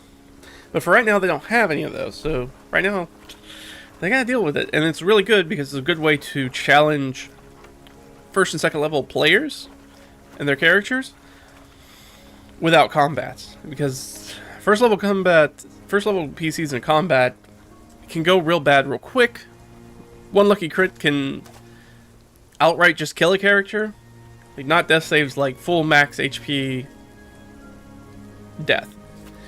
And we want to avoid that, especially in the just like the first session for sure. And I feel like I've already made enough of a reputation with this group. Is that I've run one shots and some short adventures before, and it'd be like, look, I will kill your characters. Like, it's gonna happen, depending on how you play. So they are, and I did tell them in the session zeros, be like, hey, I'm gonna let you know right now, as you guys are traveling around the world, not everything's going to be leveled for your characters. You're going to run into situations where you could easily run into stuff that's in the second level of adventure tiers, balanced for levels, APLs 5 through 10, average party levels 5 through 10, and if you're not paying attention and if you're not thinking very clearly and you decide to be like, we're going to have a combat with, what's good? Adventure tier kind of monstrosity. I think there's a beholder that shows up in that CR range. If you decide to fight a beholder and you're level 1 or 2, you're gonna get smoked. Now I'm not gonna let you just blunder into that blindly. I'm gonna be like, hey, it's a beholder. These are fabled deadly creatures. Do you want to attack this thing? No, but you could also have social RP with that creature, or many other creatures in the world. Or the encounter or challenge becomes to being sneaking around or going around that thing, trying to circumvent that danger rather than go straight through it and neutralize it. So yeah, then they made it through the coastal march, which took a bit of time. Then they took into some high ground. There, at which point they just had to carry the boats. So they're carrying the boats over some open, broken ground a little bit, and we swapped into spaghetti western music, which was very fun because that's how I explained it to them. Is they're going through this sort of chaparral region, which is that biome is, if you've ever watched any sort of old western movie, especially a spaghetti western, that is sort of the biome they're in. It's like a bunch of open rock, there's very little topsoil, there's a bunch of yucca and spiny plants like that, cacti, etc. And it's pretty brutal landscape. They also got rained and stormed on a whole bunch during this during this first session, just because they were checking the weather and the weather forecast was never good. It was pretty much only bad. So they got stormed on, rained on a whole bunch. Which is funny, because it's not monsoon season. Yet.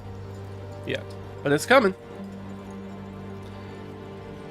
So, what did they do? Oh, they came across some large sections of that place that were just burned. Like, it looked like a wildfire until they got onto a crest and they could look down. And they could see that there was... It felt like there was some sort of order to it. It wasn't just full chaos. Like, it was almost intentional. And they spotted an NPC down there with a horse, a lone NPC with a horse. This was an opportunity for them to go on an adventure. They chose to decline. Again, I told them, I think they were a little gun shy, because I gave them in the session 0, I tried to make it very clear, it's like, hey, not everything's leveled for... Not every challenge is level appropriate for you. So this NPC asked them for help on this adventure, and they politely declined and say, actually, we're going someplace else. So, even though they don't really have a strong time limit, they have a date they're trying to hit, but they're like weeks out from it. They can easily get there by that time period, even if they spent a few days here. And I made sure that they asked their guide, and their guide's like, yeah, I mean, you guys have paid plenty of money, which they did. So, Yeah, absolutely. Like, we can hang out for a few days. That's not that big of a deal. But they decided to forego adventure. They're going to be... this is going to be a campaign where they never go on an adventure. And we did make some jokes about them. Oh, well, we're just going to start up a shop somewhere. And that will be the campaign. Which, if they decide they want to do, that's perfectly fine. Though I'm not sure all the players are going to be happy with that. Though it would be fun to kind of tuck a little bit into the Bastion system and use that as a way of running a business and doing this sort of thing. So it'd be interesting in doing that as a Dungeon Master or Game Master.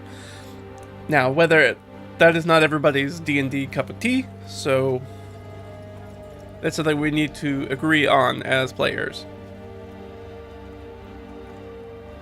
And if they even wanted to play those same characters, if that was what the campaign turned into. It's very easy. This is a try to run campaigns where it's be like, if you reach a point where it doesn't really make sense for your character to continue adventuring, they can exit the story. They can be like, hey, I've done my thing. There's nothing that's really tying me to adventuring anymore. I've finished out my personal backstory. We've maybe defeated what seems to be like the recent boss of the overarching plot that we were doing. And we don't know who the next big bad is going to be. So it just kind of makes sense for my character to stop adventuring at this point. I have a ton of money. I've done everything I need to do. It's time for me to retire. And that's perfectly fine to be like, yeah, all right. Your character exits the campaign. And you can bring in a new character who still has stuff they want to do. Or at that point, you look at other people and be like, hey, do you want to adventure with them long enough for everybody to clear up their personal backstory? And that's maybe the end of the campaign. Try to find a very specific conclusion point. Because again, I do not want this campaign to be a 1 through 20 campaign. I've told them that everything's really powerful. PCs have access to a lot of really powerful stuff that really minimizes a ton of challenges that you can throw at them. So, as they went through the portage, so they decided to not go on the adventure. So that kind of went away. Nor did they get the actually quite good reward for going on that adventure. I rolled randomly for the loot, and I rolled really good loot, but okay. They decided not to go on it. So now they'll never know unless they swing back by what those fires were about. That's how it goes. So then they moved up into the hills, and they picked up the sound of bells, and they found some goat herds that are pulling together goat herds. They also didn't want to go on... Sorry, I shouldn't be like, oh, well, the stupid players didn't want to go on the adventure. They did at this point have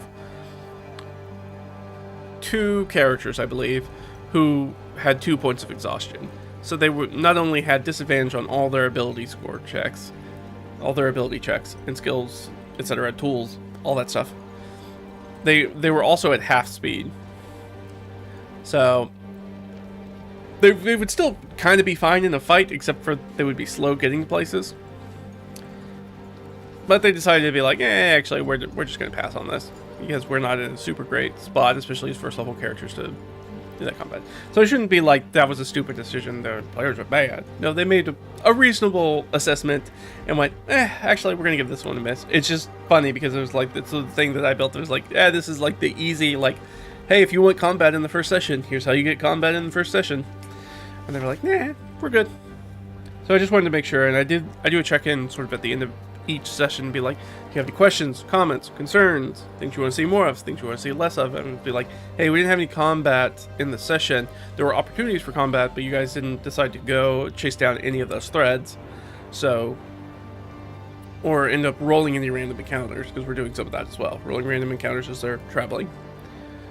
Are you guys okay with that? Do you want me to make sure that there's combat in the session? And everybody was like, yeah, it was fine. We got a lot of RP in and felt really good and all that stuff, and we got this opportunity to see on the exploration side just the difficulty of the world of just trying to get places and really kind of settle into being like, oh, we are like brand new adventurers and we really don't know what the heck we're doing. So being able to do some of that part before we go into things, like I said, it's really kind of difficult to throw more than one combat at a level 1 party in a day, just because the likelihood that you're going to kill a character is really high.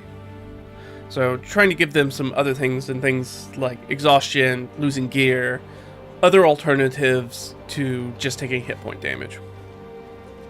which is a fun thing you could do if you like low-level D&D and you want to run more of it, and you're a little frustrated about, like, I can't keep throwing fights at first, second, third level characters. Just third level characters, they're probably fine, but first and second level are really hard to throw a bunch of combats at. You're like, well, here are some other things that have some other different consequences for failure that are not just you take hit point damage and you die. It's like, oh, you lose stuff, oh, you get tired, which makes things really hard to do. Oh, you have to make deals with people that are not good deals for your end just because you're in a bad situation, so you make a bad deal. Those sorts of things. So they moved up. They met some goat herds who were all young kids. They're like 13 and 14 for the most part, Dragonborn kids, who are some of the first goat herders who have kind of moved ahead to sort of pick out the high pasture for summer grazing.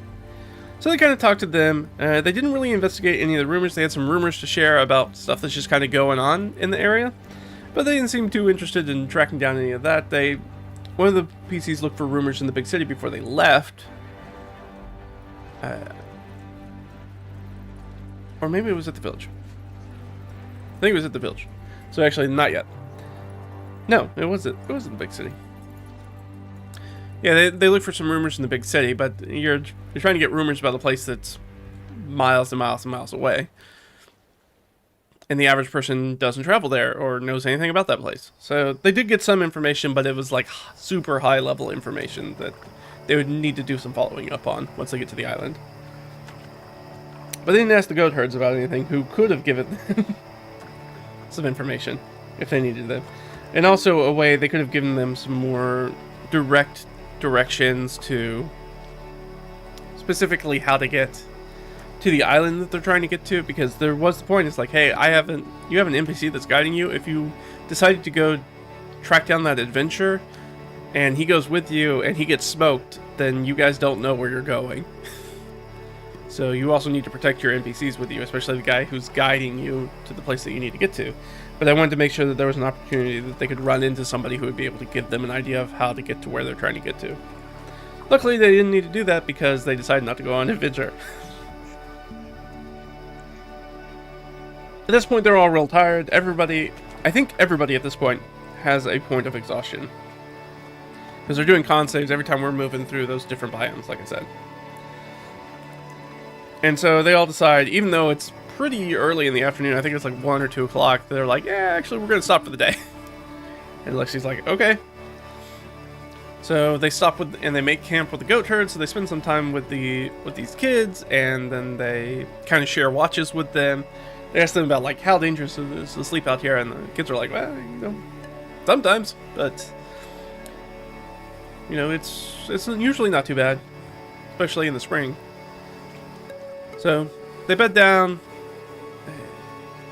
have their nice little thing. Everybody kind of has a little chance to do their own little thing about the campfire and interact with some of the kids, interact with each other a little bit. And they bed down and ended up, they didn't have any random encounters, which was nice overnight. You never know. We also got to see our elf use their singing bowl for the first time, which is what they do when they trance in the world. It's a very sort of cultural thing that they do. But because they let the elf handle most of the watches because they were trancing and they don't sleep, there's a higher likelihood that they are the person who's going to roll for any sort of monster encounter if they show up in the night. But night passed without any incident. They moved back down out of the hills and jumped back into the open water. Took off in the open water. Our cleric character, I believe, yeah, I'm pretty sure it was Caleb. Even with disadvantage, because they still have disadvantage, because that was one of the characters that had 2 points of exhaustion. You only recover 1 point of exhaustion per long rest. So 2 of the people in the party still have disadvantage on some of their stuff. But we're able to, even with that being a wisdom-based character, able to perceive a peel of smoke that's coming up from a small island in the open water that they're paddling across. At this point, they're into more like brackish water. They're in this sort of... The way that I sort of described it to the players is that you're kind of in this Florida Everglades, like, massive marsh system. So there's places that there's dry ground, there's places that are really dense coastal marsh, there's places that are just open water that you paddle across. So there's all this different biomes and stuff to kind of get into. But they found a little island, and they could see that there was a pile of smoke from there, and be like, it's not on fire, because we talked about the fires earlier. This is like a campfire or a hearth, like a chimney, something like that. And there's another opportunity. It's like, hey, you can go investigate this and check that stuff out. And they were like, we're not doing adventure today. So they decided to bypass it, and they're like, no. Okay, can't make the party. You know, you can lead a horse to water, but can't make him drink. They decided they did not want to be adventurous, which is fine. It sounds like I'm dogging on them. I'm really not. It was funny to me to be like, have all these points of adventure show up and be like, I don't think so. Not today. No, thank you. Like somebody trying to give you free samples at the mall. Like, no, I'm good. Thanks. I won't be doing adventure today. We have to go to a place for a festival. So they brushed past that with no real issues. I don't believe everybody passed the rest of their con saves. And then they ended up in a place called Sorlix Batlag Kishti. And I said that, they asked, what's the name of this place? And then I was like, Sorlix Batlag Kishti. They're like, like, it has an English name. Don't worry, I'll give you the English name. But just to kind of make sure, kind of give them, I want to make sure that I'm using some in-universe kind of language naming to reinforce the vibe of like where you are, where the characters are, the people they can expect, and sort of earthish analog culture society that they can kind of key in on. So they made it to the ferry. This is where our guide is going to take his leave. And after he has ripped them off basically for a day and a half of work, he made 40 gold. He asked them if the boats were there, and he was like, no, the boats aren't yours. But they paid him an exorbitant amount. But I meted that out by telling them, well, you guys didn't run into really anything dangerous during this journey. During this day and a half journey. Is that as much as you might have felt that you overpaid Lexi, you guys didn't get into any fights. He didn't lead you into any particularly dangerous situations. The only thing that he was around that was somewhat dangerous was the breaking waves in the open ocean. And he can't really control the ocean, so it's like he's done a really good job, actually. They're like, alright. But he's also a human, and in a place where humans are very, very rare, and there's some kind of ancestry, racial beef kind of stuff there. And so they were like, are you going to be okay? And he's like, yeah, I should be fine. I'm not going to hang out here for a long time. I'm just going to like maybe rest the night and head back. They're like, oh, you want to come with us to the island to do... That's right, dude. So part of again, he did rip them off. He got paid a lot of money. And he did not even take them to the island. He took them to a ferry that will take them to the island. But nobody questioned it, and he's like, alright, this guy just ripped you off. Like, pretty sufficiently. But hey, that's the fun. And yeah, so I am reinforcing that. So I did have I've had some players way overpay for some things so far, or try to get them to way overpay for some things. The Dragonborn kids, that's a lie, did try to rip them off by selling them a goat at like 5 times the price.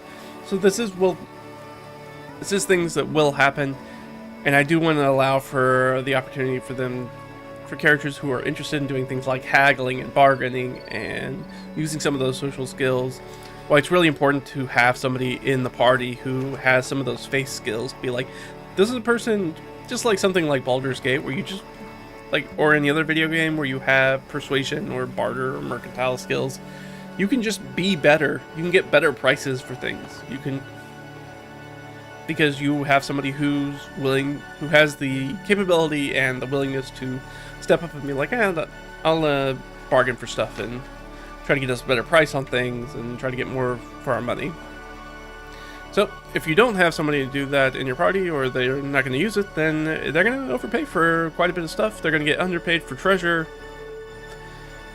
anybody that you're dealing with in the campaign who's dealing with money, they're going to try to get as much money as they can for as little amount of work or goods as they can give you. They feel like they can reasonably give you. You're an out-of-towner, you don't have... That was the thing, is that the Caleb's character is the one who didn't have their rations. And so was trying to buy a goat so they could, slaughter the goat and cook it. And they're like, oh, so you don't have rations. So these kids are like, oh, we'll give it to you for 5 gold. Which is, again, 5 times the 500% markup on a goat who has not been fatted yet. So, pretty thin goat. But they didn't bite. They decided to just let him borrow somebody else's rations. So, no issues there. They did find the ferry. They talked to the people at the ferry. It was like, oh, it's going to be a few hours before the high tide comes in for the ferry to take. So the ferry can go across the island. So you guys can hang out for a while. There'll be a big whistle. You'll hear it. And so that's when everybody else kind of went off. We had that...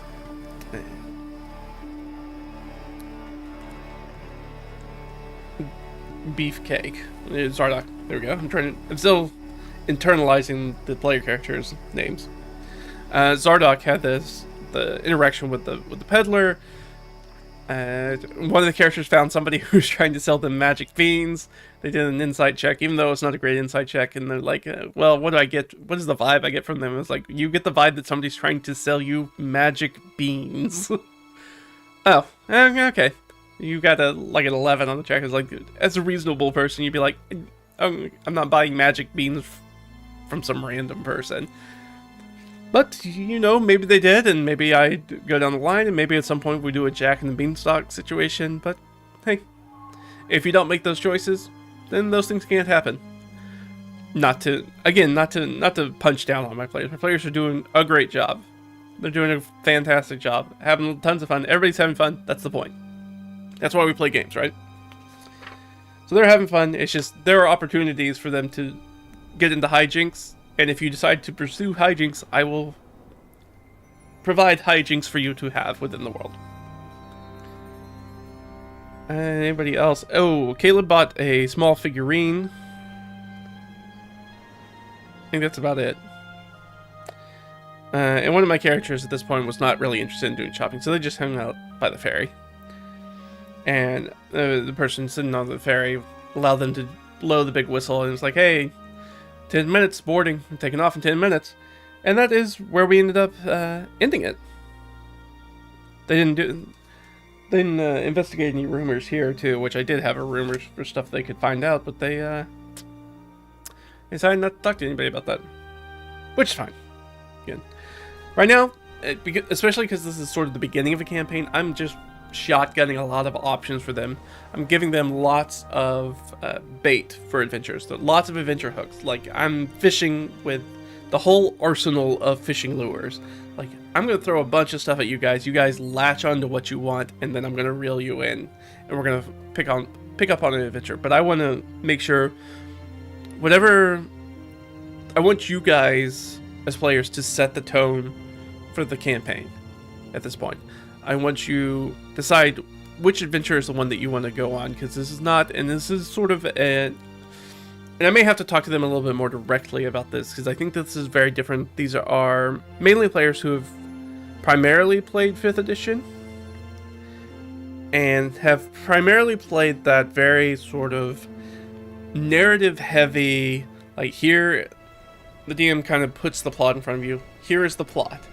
And this is very much, and we did a survey, we talked about that before, kind of a survey, pre-campaign survey, to be like, pre-session 0 survey, kind of just asking them questions, to be like, what are things you want in the campaign? How much of the campaign do you want to be player-driven? How much do you want me to provide plots for you? And the responses I got were very heavy on the PC side, where there's like, we want the characters to create the adventure more than having plot laid out in front of us that we just follow. It's like, alright, so that's what I'm doing. I'm providing you a lot of stuff, in addition to focusing pretty hard on your backgrounds. And you guys are going to grab whatever you're going to grab, and we're going to go from there. So, that is it. And actually, I can just show you this document. I should have done this already. I'm so bad at this. So bad. Here we go. Let me jump over here. Sorry, I'm reading it off the document, but I actually just have the document up that you can look at. Here we go. Let's go full screen.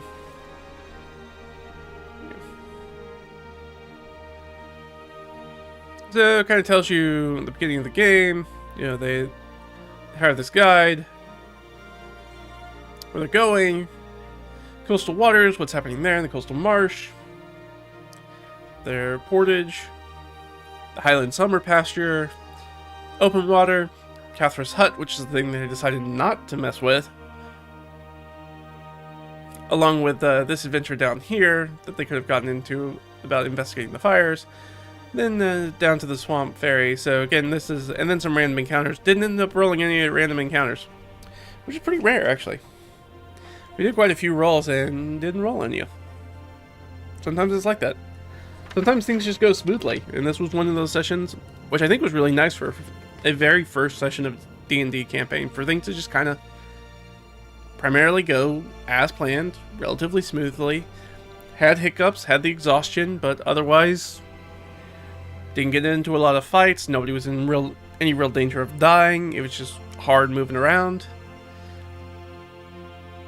Probably the most dramatic thing that happened was the slave backbiting between Zardoc and the peddler. That's about it. And so yeah, this is basically the prep. It looks like it's 2 sheets. Front and back, so actually it's about a page and a half of the session that I ran, and they pretty much got through everything. I pretty much got it right where I needed to be. We might have ended a little bit early. Once we got to probably the coastal marsh things, we were running a little bit behind because I did sort of all the precursor stuff before they got in the boat and all that stuff. So they didn't get to do all of that stuff.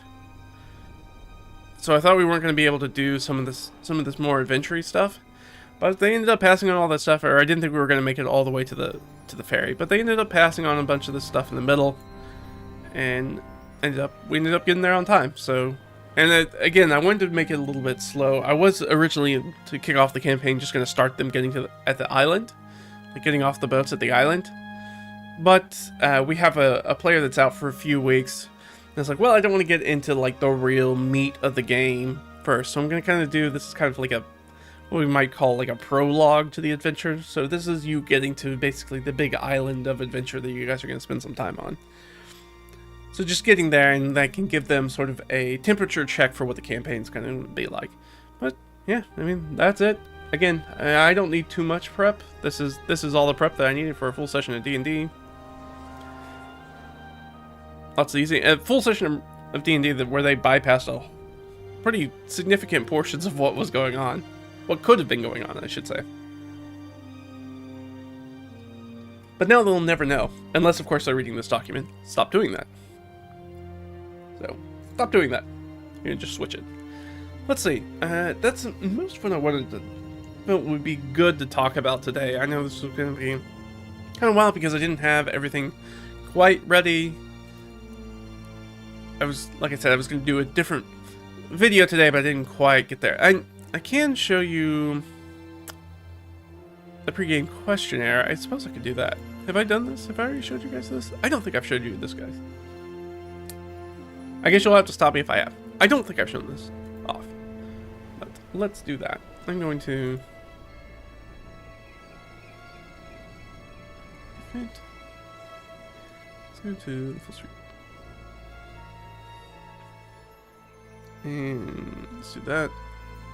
Hello? Gosh dang it, Bobby. Alright, well, I don't know why that's not working, but we'll... Technical difficulties. Here we go. Let me give you... So I talked about that pre-game questionnaire. We can just kind of go through this real quick, and that'll be the end of today's stream. So thanks for hanging out with me. So, pre-game questionnaire. So I talked about sort of a long-form campaign. Going to talk about what is a pre-campaign questionnaire. Well, this is what it is. It's kind of to get an idea of what you guys want the campaign to be about. sometimes as a dungeon master, you have a very specific idea of what you want a campaign to be about. I have this idea for a campaign, I have this idea for an adventure. This is what I want to do. I'm going to jump in and do it. Are you guys on board? Do you guys want to play this game? And that's fine. Sometimes I feel like the longer I play D&D and tabletop RPGs, the less I focus on having a very specific story that I want to tell out the gate. I do think that that can actually be a bad thing for your campaign, because you have all these preconceived notions of what that story will be like, what it's going to be like. You start building all these scenarios and scenes and epic moments in your mind, and you're like, then you get disappointed with your own campaign when it doesn't reach those expectations. And especially because you have this idea for a campaign, but in actuality you need to collaborate with a whole bunch of people to do it, and they all have their own ideas of what the campaign should be. And none of those are going to be the same, and so sometimes it's really hard to mesh those together. So nowadays, I'm more like, well, I'm just going to ask you guys, what kind of game do you want to run? And I can find my own fun. I believe in myself as a dungeon master and game master, and somebody who's played the game for decades. And be like, I can find my fun. Don't worry about me. I will make sure that it is fun for me. And I will try to make sure that it's fun for all you guys. But I do want to understand what you guys want out of it. So that's where this pre-campaign questionnaire comes from. So that's the sort of challenge that it's addressing. What we're trying to overcome is try to figure out what everybody's interested in, and then try to funnel that all into very specific expectations, so we can kind of have an idea of, be like, okay, this is the sort of things that the beats, the type of scenarios that we want, the sort of genre that we want, that we're trying to hit. Because even with this, I was like, well, we could not play D&D. They've mainly played 5e D&D, so it's like, we'll probably play 5e D&D, but we don't have to play 5e D&D. We could run something else. But then it kind of gets on, well, I'm trying to do all this other stuff and teach you a new world, and in addition to that, try to teach you a new system, because most of them don't have experience with a whole lot of other TTRPG systems.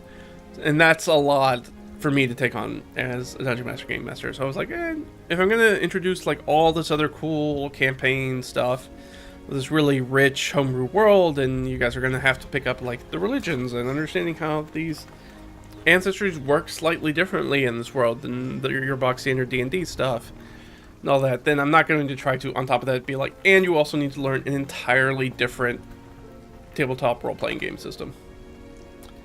So we're not doing that. So we'll discuss sort of, these are the questions. So like I said at the end here, I'm running D&D for this campaign. That was the plan. So I would alter some things in these questions, so they're built very focused towards D&D, because I knew that kind of going in, that's what we were going to be doing. But if I was going to do something like a sci-fi campaign, or we were doing a modern day campaign, I would change up how some of these questions are, some of the options in some of these questions. So it's real short. I think there's, there's 12 sort of questions here. So we'll do that, jump through that. So first, like we talked about, I already spoke about, who's driving the story. Do you prefer a plot railroad? Like, I'm going to put the plot out in front of you, you're going to chase it down, and you expect me to provide what you guys are going to do, provide the adventure for you? Or do you guys want to do a more of a character sandbox, where I'm going to prep an area, and there's lots of stuff you can go check out, there's lots of people you can talk to, and each of your characters should have some sort of personal goal that they are trying to track down at this point. So that's the idea. Like I said, most of the responses I got back, they wanted more of that character sandbox, because I think it's a new idea for them that they're not super used to. And I need to kind of retool them about skipping out on a bunch of the adventure stuff, to be like, hey, if you guys don't latch onto any adventure, there's not going to be a lot to do. It's just an FYI, not being like, stop skipping the adventure. Just letting you know, I'm going to try not to put this stuff, just force feed you the adventure. You guys choose the adventure that you want to go on. Like I said, I think that's really important for me early in a campaign, so I can understand the type of adventures that you guys want to chase down, so I can give you more of those things that you like and less of the things that you're not that interested in. Number 2, how much wonder and discovery do you want in the campaign? It's kind of a scale. A lot of these are a sliding scale, so you kind of tell me. Do you want to be able to easily find info about anything that you encounter in the world, or do you want it to be like a full discovery, like there's little to no precedence on anything that you find, like you are the first person who discovers this forgotten temple, and you don't know what civilization it's from, and you're not going to find a lot of resources about what civilization it's from. Like, if you want to know any of that information, you're going to have to be the person who goes in and records it and tries to draw from different cultures and try to pinpoint that. And this is definitely, like, also encompasses things like magic items. If you find a magic sword, does the identify spell work? Because the identify spell kind of works off the assumption that there is some sort of catalog of magic items, like our actual books that we have, something in universe that tells you, oh, this is a +1 magic sword. And narratively can be like, oh, this is a sword that stays sharper, cuts finer, etc. But if you want to run a game that's got really, really high discovery, maybe don't take maybe you bar the identify spell, or be like, you can take the identify spell, but it's not going to get you a lot of information. It's only going to give you some basic information about an item. It will not give you the 100% block of this is what this item is, this is what it's called, this is what it does. Alright, question number 3. What's a genre you want in the campaign and one you don't? So we have action and swashbuckling. Cool guys don't look at explosions. Dark, everything is awful, consistent moral quandaries. Gritty, verisimilitude, dealing with things like disease, exposure, resources. Taking any sort of lingering wound is very serious. Do you want a game where the world just kind of is one of the biggest antagonists? Like, we're just trying to get from point to point, and making sure that you have clean water and supplies, and you don't get infections, and those sorts of things. Do you want to play in a bunch of intrigue and noir kind of stuff? Do you want detectives, heists, politics, spies, cloak and dagger stuff? We can do that. Do you want builder explorer time? Do you want to play Minecraft D&D? We can do that. You want to play Stardew Valley D&D? Right, we have Minecraft, Dragon Quest builders, community building, doing a very basic hex crawl where you're looking for supplies and building up a base. If you want to do a very bastion focused kind of game, this is sort of where you live.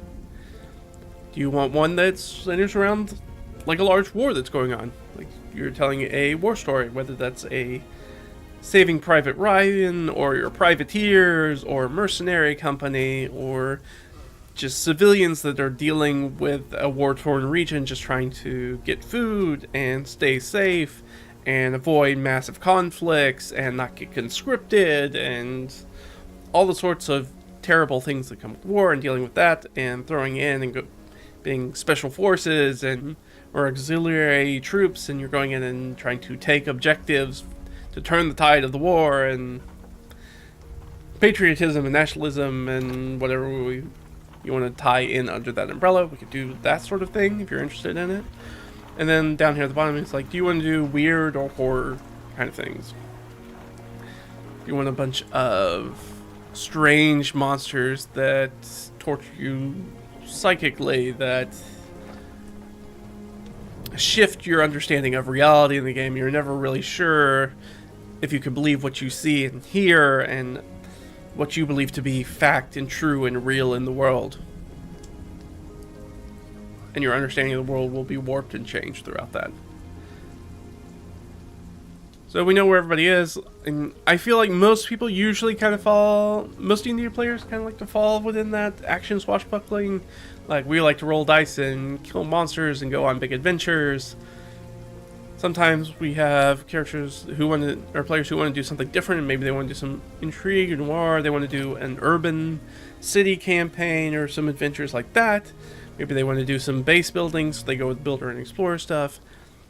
And then what's really important for me is tell me the one that you don't want. So if I set this up and everybody's like, well, nobody wants to do gritty verisimilitude.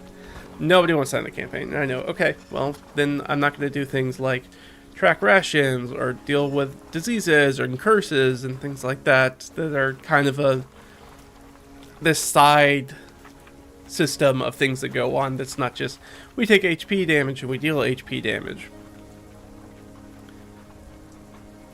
So number 4, how advanced do you prefer the state of the world? Do you want this?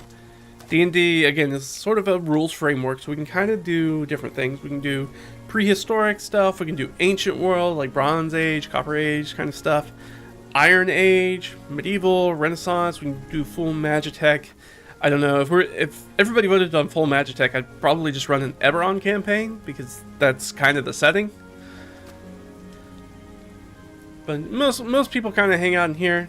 We did have a little bit more Iron Age, which was kind of interesting, so that's starting to bubble up a little bit in the world.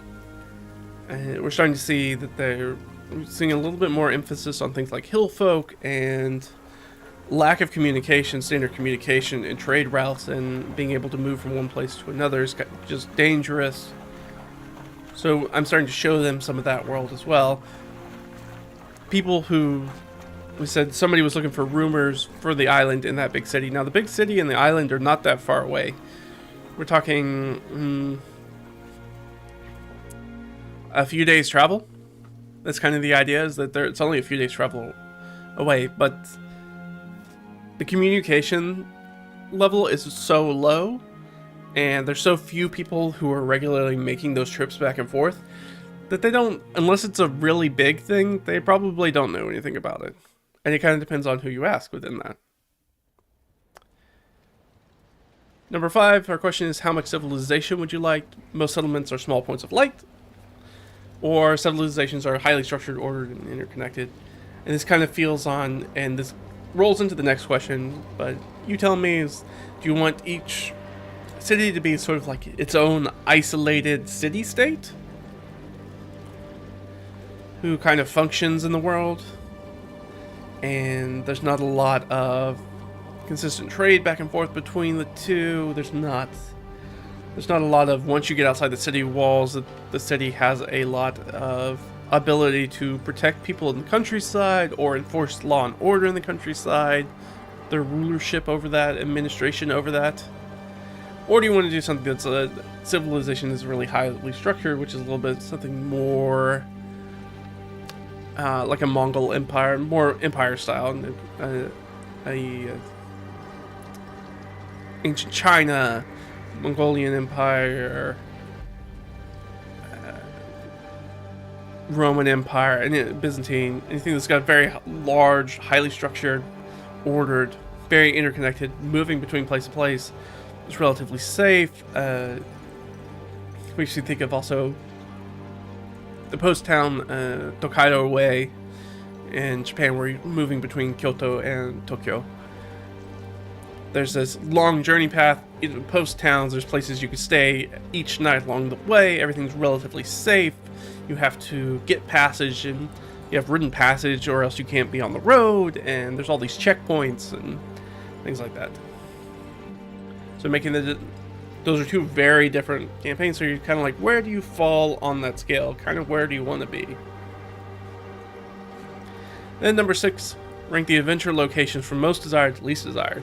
So we had sort of the type of games, type of genre up here, and then locations. Where do you want the physical adventure to take place? Do you want to do urban city stuff and heartlands that are in the countryside right near the city?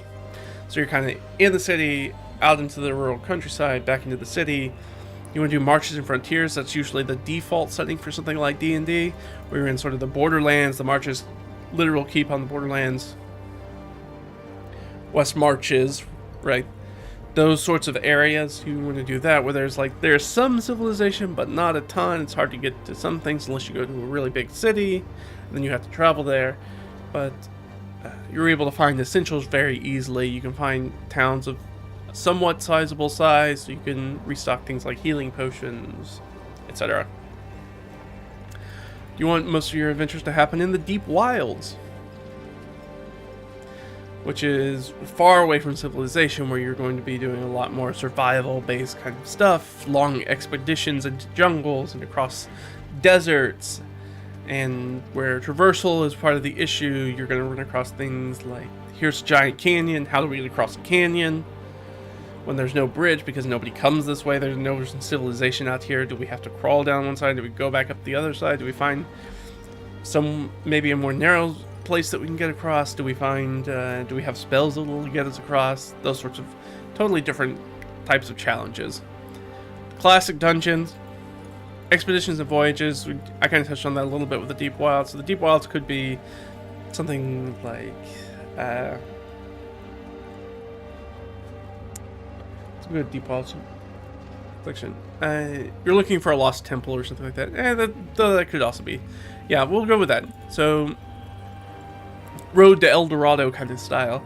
We're looking for a very specific location and very big things. So we're kind of playing a gigantic hex crawl in an area that we don't know. Maybe El Dorado is not a really good example because there's definitely civilization there. That's kind of the key point. Maybe it's more of an Indiana Jones kind of situation where you're looking for a lost temple of some type, idols, etc. And expeditions and voyages are more... Do you want to play something that's Silk Road adjacent, where the entire Lord of the Rings, the Fellowship's journey, where you're trying to go literally from one place to another place, you know where your destination location is, it's just getting there, that's the adventure. Which is a little bit sort of like the first session of this was, is that in itself was an expedition or journey. The whole point is you have a clear objective, you know where you're getting to, people know where it is, you don't have to discover it, you don't have to find it. It's just physically getting there is the journey and the stuff that happens along the way. And then the last one is planes hopping. Do you want to jump to the City of Brass? Do you want to jump through the elemental planes? Do you want to go to some of the outer planes? Do you want to visit Mechanist? Do you want to deal with all these crazy stuff? Luckily, this was pretty much on the bottom of everybody's list that I got responses from, which is good because I actually don't really enjoy planes hopping very much, and I think it's kind of messy to run, but that's a personal preference. And if they had wanted to do it, like I said, I will find my fun in it. I will find a way to make it fun. I've run one-shots and other adventures that do have planes hopping in it.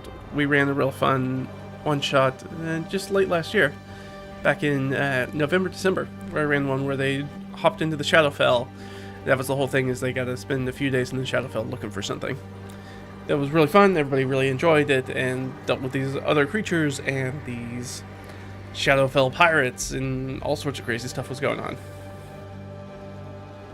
So, as I said, I want my players to get an idea of, tell me of the kind of campaigns that you're, kind of adventures that you want to run, or not run, be a part of, that you want to run through, and I will figure out how to make it fun for myself. I will find my fun. I'm perfectly confident in making my own fun.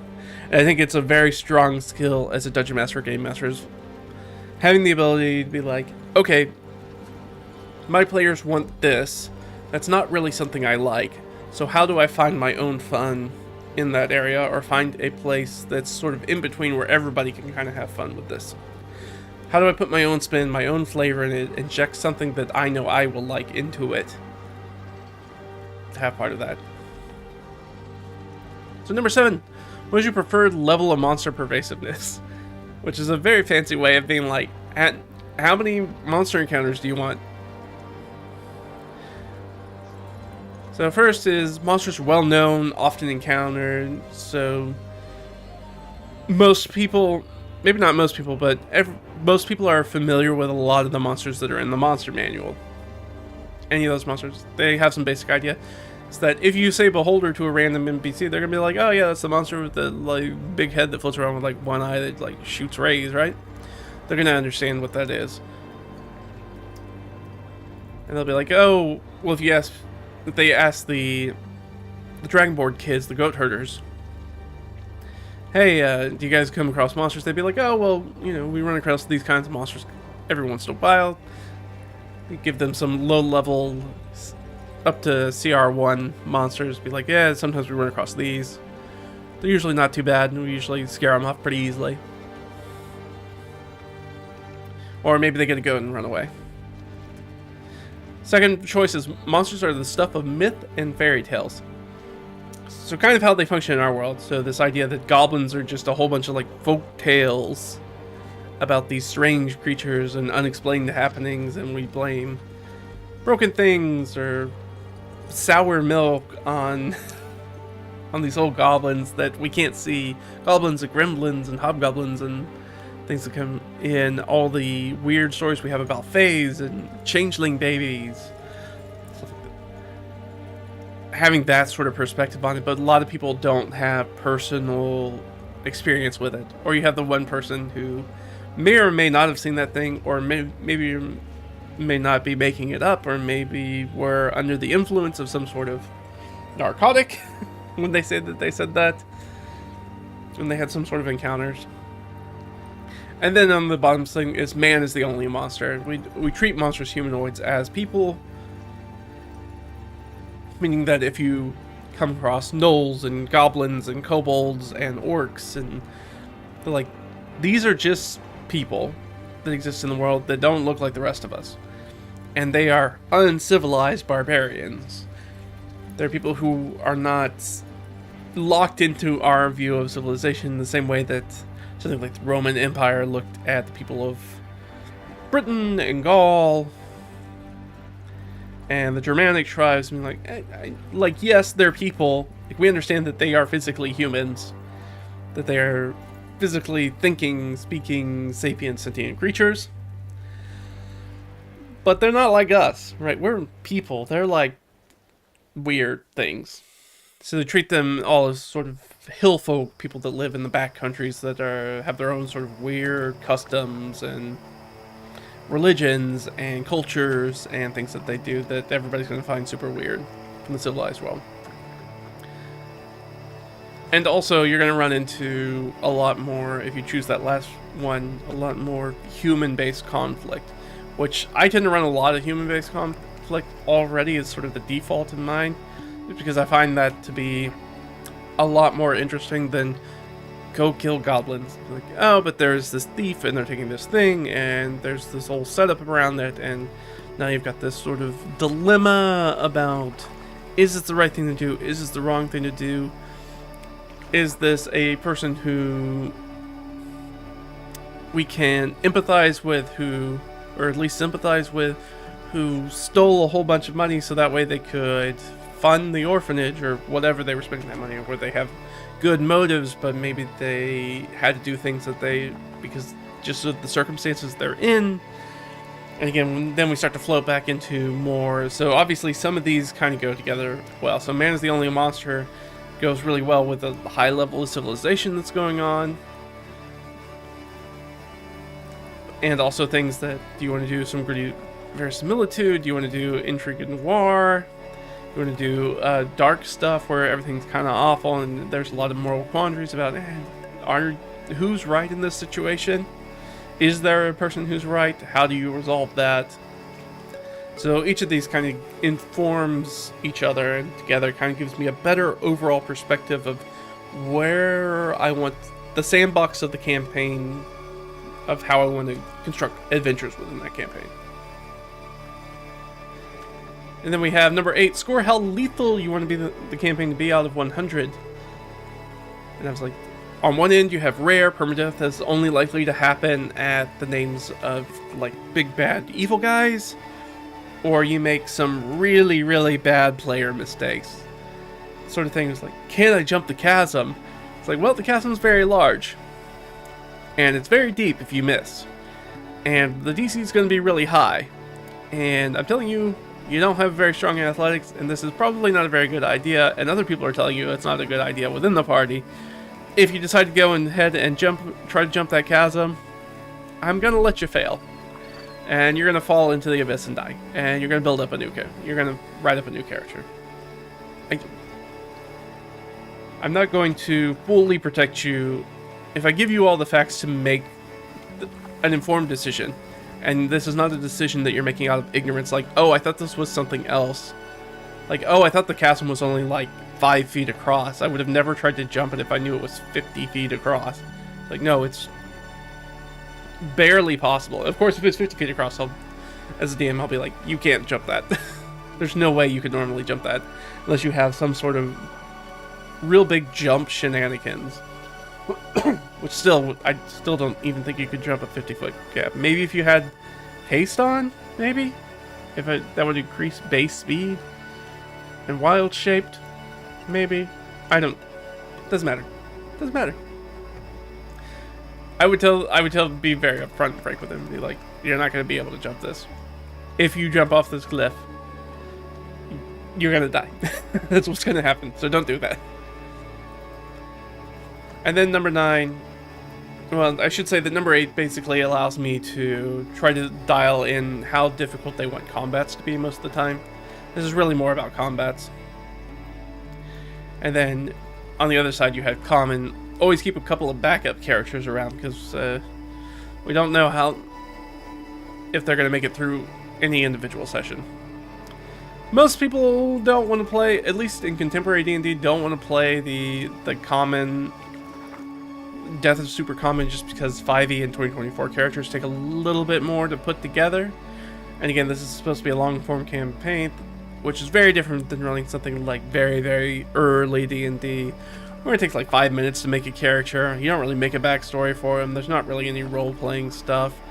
The stats aren't super important for the most part. And you kind of get super basic gear, and you jump in, and you kind of expect that, hey, you only have a handful of hit points. The game's built around being like, life's pretty cheap. You'll probably die. Characters are more a collection of their magic items than anything specifically important about them as a character. At least that's how the system's kind of oriented. Number 9, rank the encounter types from most to least desired. So we have a few different here, just trying to get an idea of what type of challenges do you want in the campaign. So if you all vote that you don't want diplomacy challenges, I know that this is not going to be a talkie party. I'm not going to put a bunch of social RP stuff in front of you. I'm not going to use that as sort of an obstacle for a lot of the challenges. It doesn't mean I'm never going to do it. It just means sometimes I'll give you a little pinprick, a little stitch in my player's sides to be like, oh, right. We chose not to have somebody in our party that's good at talking. Ugh. That makes this one challenge really, really difficult that we're probably going to fail. It's going to be really painful for us. But that's something they're going to pull out on occasion. I'm not going to be like, well, you guys decided not to have anybody with charisma or social skills, so every third encounter you're going to run into is a talking encounter. Obstacle that you need to overcome. So what we have for the actual encounter types is set-piece battles. Those are those big boss fight style encounters. Skirmish combats. Skirmish combats are fast, frantic. They happen a lot more. Part of it's because those are really easy to build and really easy to throw in, and also just the amount of prep time it takes between making a skirmish combat and the set-piece battle. Like a good set-piece battle takes a while to kind of prep.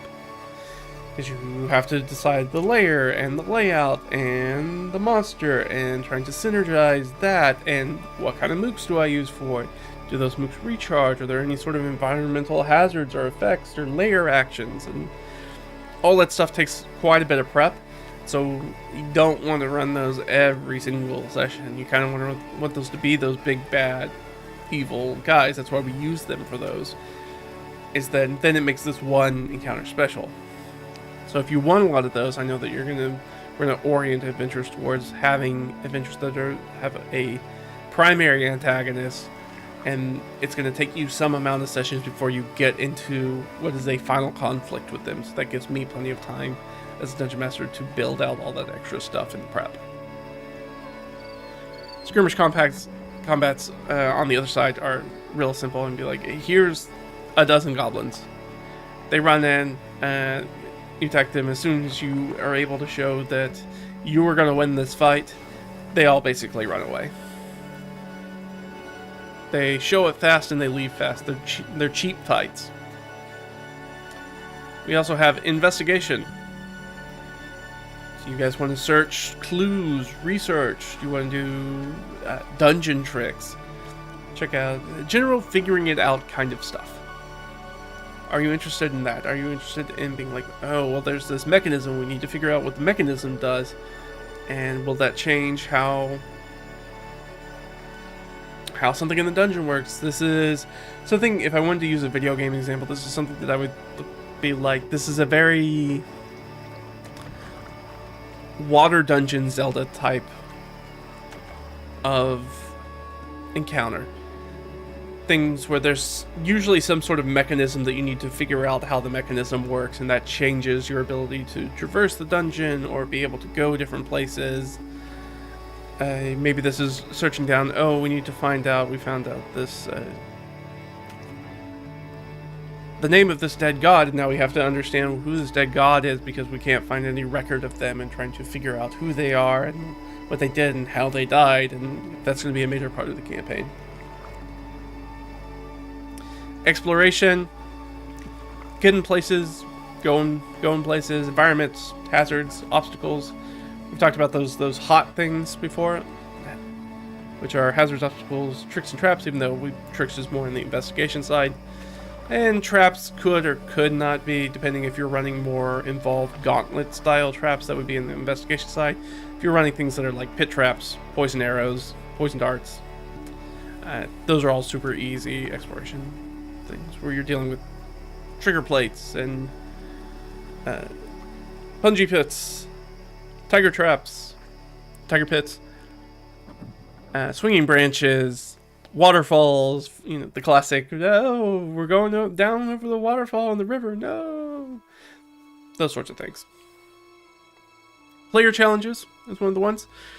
Player challenges are those encounters that focus on challenging the players rather than their characters. So ciphers, mazes, puzzles, riddles, things the players figure out that you put in front of the players and they figure out. They don't have the characters roll dice to figure them out, to succeed on it. Diplomacy, which I put down here as a white hat social encounter.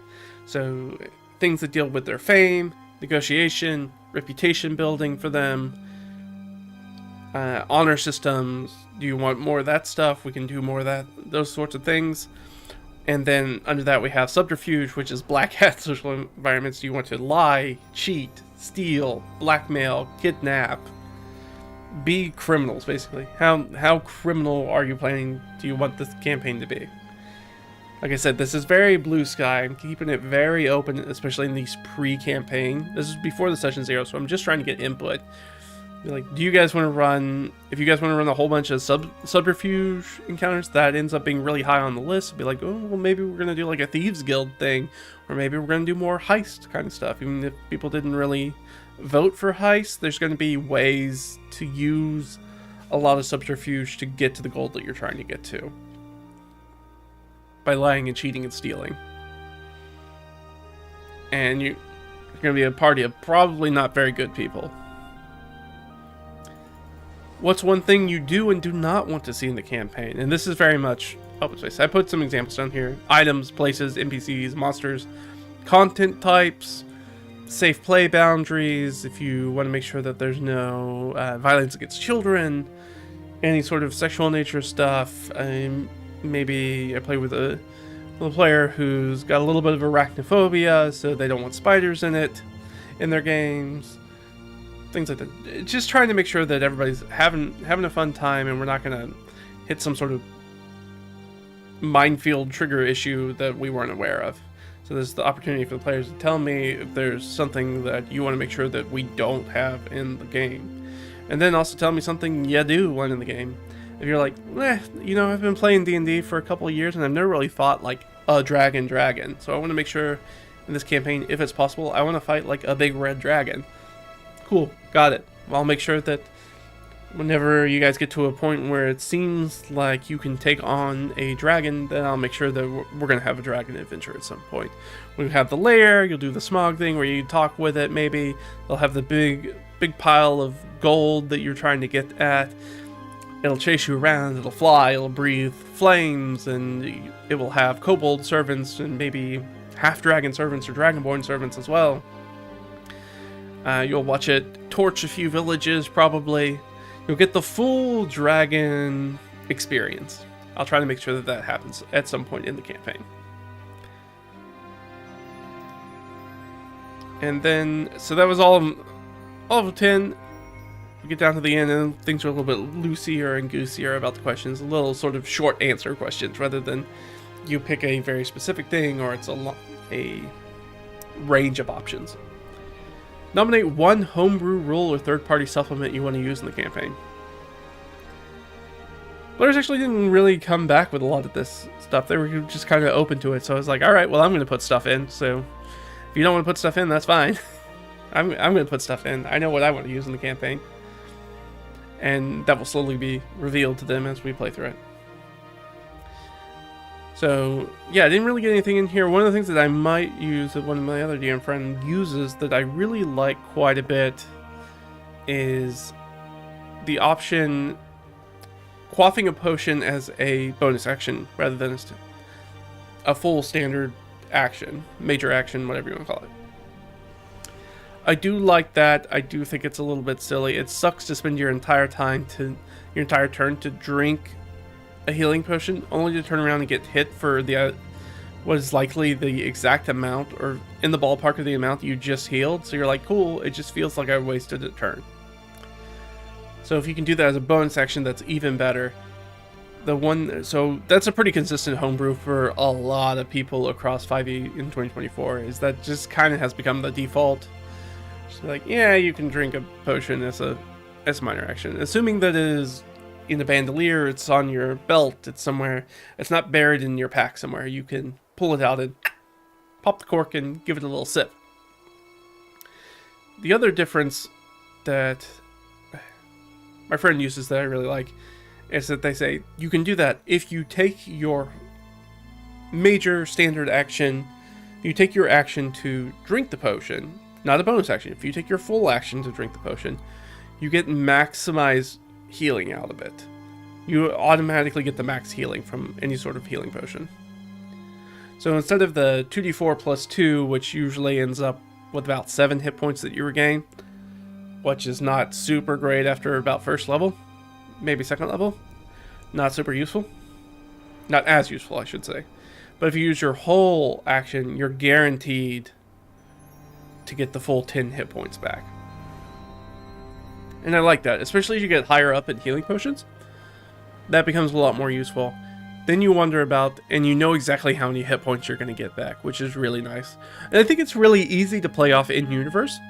To be like, oh, well, if you don't take your time to do it, you spill a bunch of that as you're trying to, like, just trying to, like, get healing potion in your mouth. You're getting it all over your face and stuff. You're trying to actively fight back with your other hand against a monster. Trying to get that in. Whereas if you have the moment to be like, I am specifically focusing on drinking every last drop of this potion, this healing potion, you're going to get the full hit points back. And I like that. It makes sense to me in game, the difference between those two. Whether are you taking care to drink it, or are you just sloppily trying to drink the healing potion. So I like it. So that's probably one I'm going to also include, even though we haven't come across it yet, because nobody has a healing potion. They had an opportunity to get one in that first session, but they chose not to adventure. So they missed out on that, among other very nice rewards. And then list in order the top 3 player archetypes that best represent how you play. I've talked about the player archetypes before in another video, so you can go check that out. And let's see, you guys. There we go. Alright. So number 12, list in order the top 3 player archetypes that best represent how you play. I've talked about the player archetypes before. And one of the comments that I did get on that video, and one of the comments that I usually get when I talk to people about it, it's like, why don't you just ask the players for what archetypes they are? And I've gone over this before, but we'll just briefly address it. Is that we as humans, not real good about positively identifying things. And it's just not a thing we're good at. We're very good at negatively identifying things. We know what we are not. But sometimes we have a really hard job of being like, we know what we are. We find out what we are by carving away all the things we know we're not. We're much better about doing that. Something about our human brains works that way. I don't know what it is. It's one of the reasons that using things like focus groups or asking people for their opinions about things is always kind of hit or miss. Because people often don't know what they want, but they're really, really pretty good about knowing what they don't want. So I do ask them this, but this is not necessarily I want them to think about. This is more for me. This is useful for if I've never played with these people before. Now, everybody I'm running this current campaign for, I've played with. So I have a pretty good idea of what I think that their top 3 player archetypes are. But I want to know what they think they are. And I can tell you that those don't always line up. And I think it's an easier thing to see from an outside perspective. So the first one is actor, big theater kid energy, as we put it. The explorer, amateur fantasy realm documentarian. Instigator, it's always have a man come through a door with a gun and a clock. Essentially, if there's nothing happening, or I don't know what to do, the instigator's gonna do something. Gonna create some sort of agent of chaos. They're gonna do something. They don't like to just sit around and discuss things. The observer, I play D&D for the vibes kind of feel. I'm just here for the good times, man. I don't really care that much about it. Like I said, one of my players who's playing Sniz is not. I wouldn't characterize them as being an observer full-heartedly, but they do have some observer tendencies. Power gamer, harder, better, faster, stronger. Always focus on how do I hit just a little bit harder? How do I hit more often? Usually this is combat, but when it's given to its highest pinnacle, it becomes the one-trick pony, where you build a character who does one thing really, really well at the expense of not being able to do much of anything else. So power gamers are all about how do I get more power? They're power mongers. How do I hit harder? How do I get more? How do I get a magic item that'll allow me to do the thing that I already do well, even better? That's sort of their focus. Slayer is close to Power Gamer. They often are right elbow to elbow. Power Gamer is more focused on growing their character's power. The Slayer is more focused on, I like to roll dice and kill monsters. That's what I want to do. That is how I interact with the game. That's how I find fun in the game. So you can see each one of these starts to align somewhere with a particular pillar or a mix of pillars. So the Slayer is in that combat pillar all the time. The Power Gamer is usually in the combat pillar, but Power Gamer can also be a skill monkey. So just doing a bunch of skills, a lot of proficiencies. And so now they're in the more sort of exploration or social category. After Slayer, we have Storyteller. You kids like Monomyth and the 3-act structure. This is a person who... There's a slight difference between the actor and the storyteller that I touched on a little bit briefly. So the actor, their character is more important than the things that are going on. They want to inhabit that character and understand that character and be that character. Whereas a storyteller wants their character to be an important part of an ongoing and overarching story of what's going on. They're the ones that will tend to make decisions, even if it's not necessarily what my character will do. They'll make that decision because it's in service to the broader end goal of the game or the adventure or whatever they're doing. Like, I'm making a decision because I have this idea that I'm on the same page with the DM or GM about where this adventure is going, so I'm going to make the decisions that help enable that adventure to continue and come to its natural conclusion. And they want to hit, like I said, the Monomyth and 3-act structure. They want to have turns. They want to have great highs. They want to have low setbacks. They want all that stuff. They want the like feeling, the energy to be up and down and up and down. They want those nice peaks, and they want those deep valleys. Things are really great. Now things are not off, or things are really awful. Things are not great. Then they're like, oh, we fought our way back and things are great again. And then, oh, there's another challenge and, oh, it hurts. They're more interested in that. And at the bottom I have, usually I ended out by sending out any sort of house rules I want to include. I didn't do that with this one. Just because we played together quite a bit, and I wanted some of the stuff to be a surprise, and some of the stuff I'm still not certain about what I want to include, because I wanted to get some of this information back specifically, so that way I could interpret what house rules I might want to implement, what extra systems, what changes I want to do. So one of the first ones that came up in that first session was that we're going to use the 2014 exhaustion rules, just because I like them better, and as I said, the floating modifiers is just not something that's in the rest of D&D 5e 2024, so I think it was a weird decision they make, especially when the 5e exhaustion rules are really actually quite good. I'm not really sure why we replaced them. And especially considering, at least with my own personal experience, how rarely exhaustion even comes up, that most campaigns even use them, adventures even use any part of exhaustion. I use a lot. I like it because I think the framework works really well, and it's a different way to provide consequences to players and their characters that it's not just hit point damage. So I like them. But that is everything I want to talk about today. So first session went great.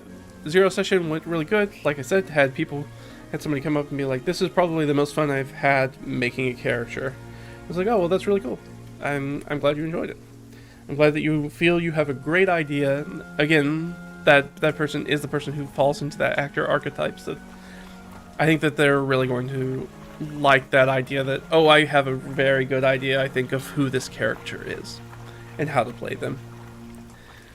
But now everybody's going to have this built up energy, and they know what they're doing. They have personal things that are going on and things that are chasing down on their own. And that will be part of the broader quilt of the campaign. The individual swatches within the quilt of the campaign that we're going to build. But I think that's it. Thanks for hanging out with me. Sorry it wasn't one of the more structured streams that I wanted to do. Life's just been busy. Haven't gotten around to finish that prep yet. The next ones. But we'll get it. We'll get there. We'll get there. I promise you. That's going to be it for me. Thanks for hanging out, guys. I'll catch you next time, alright? Bye-bye.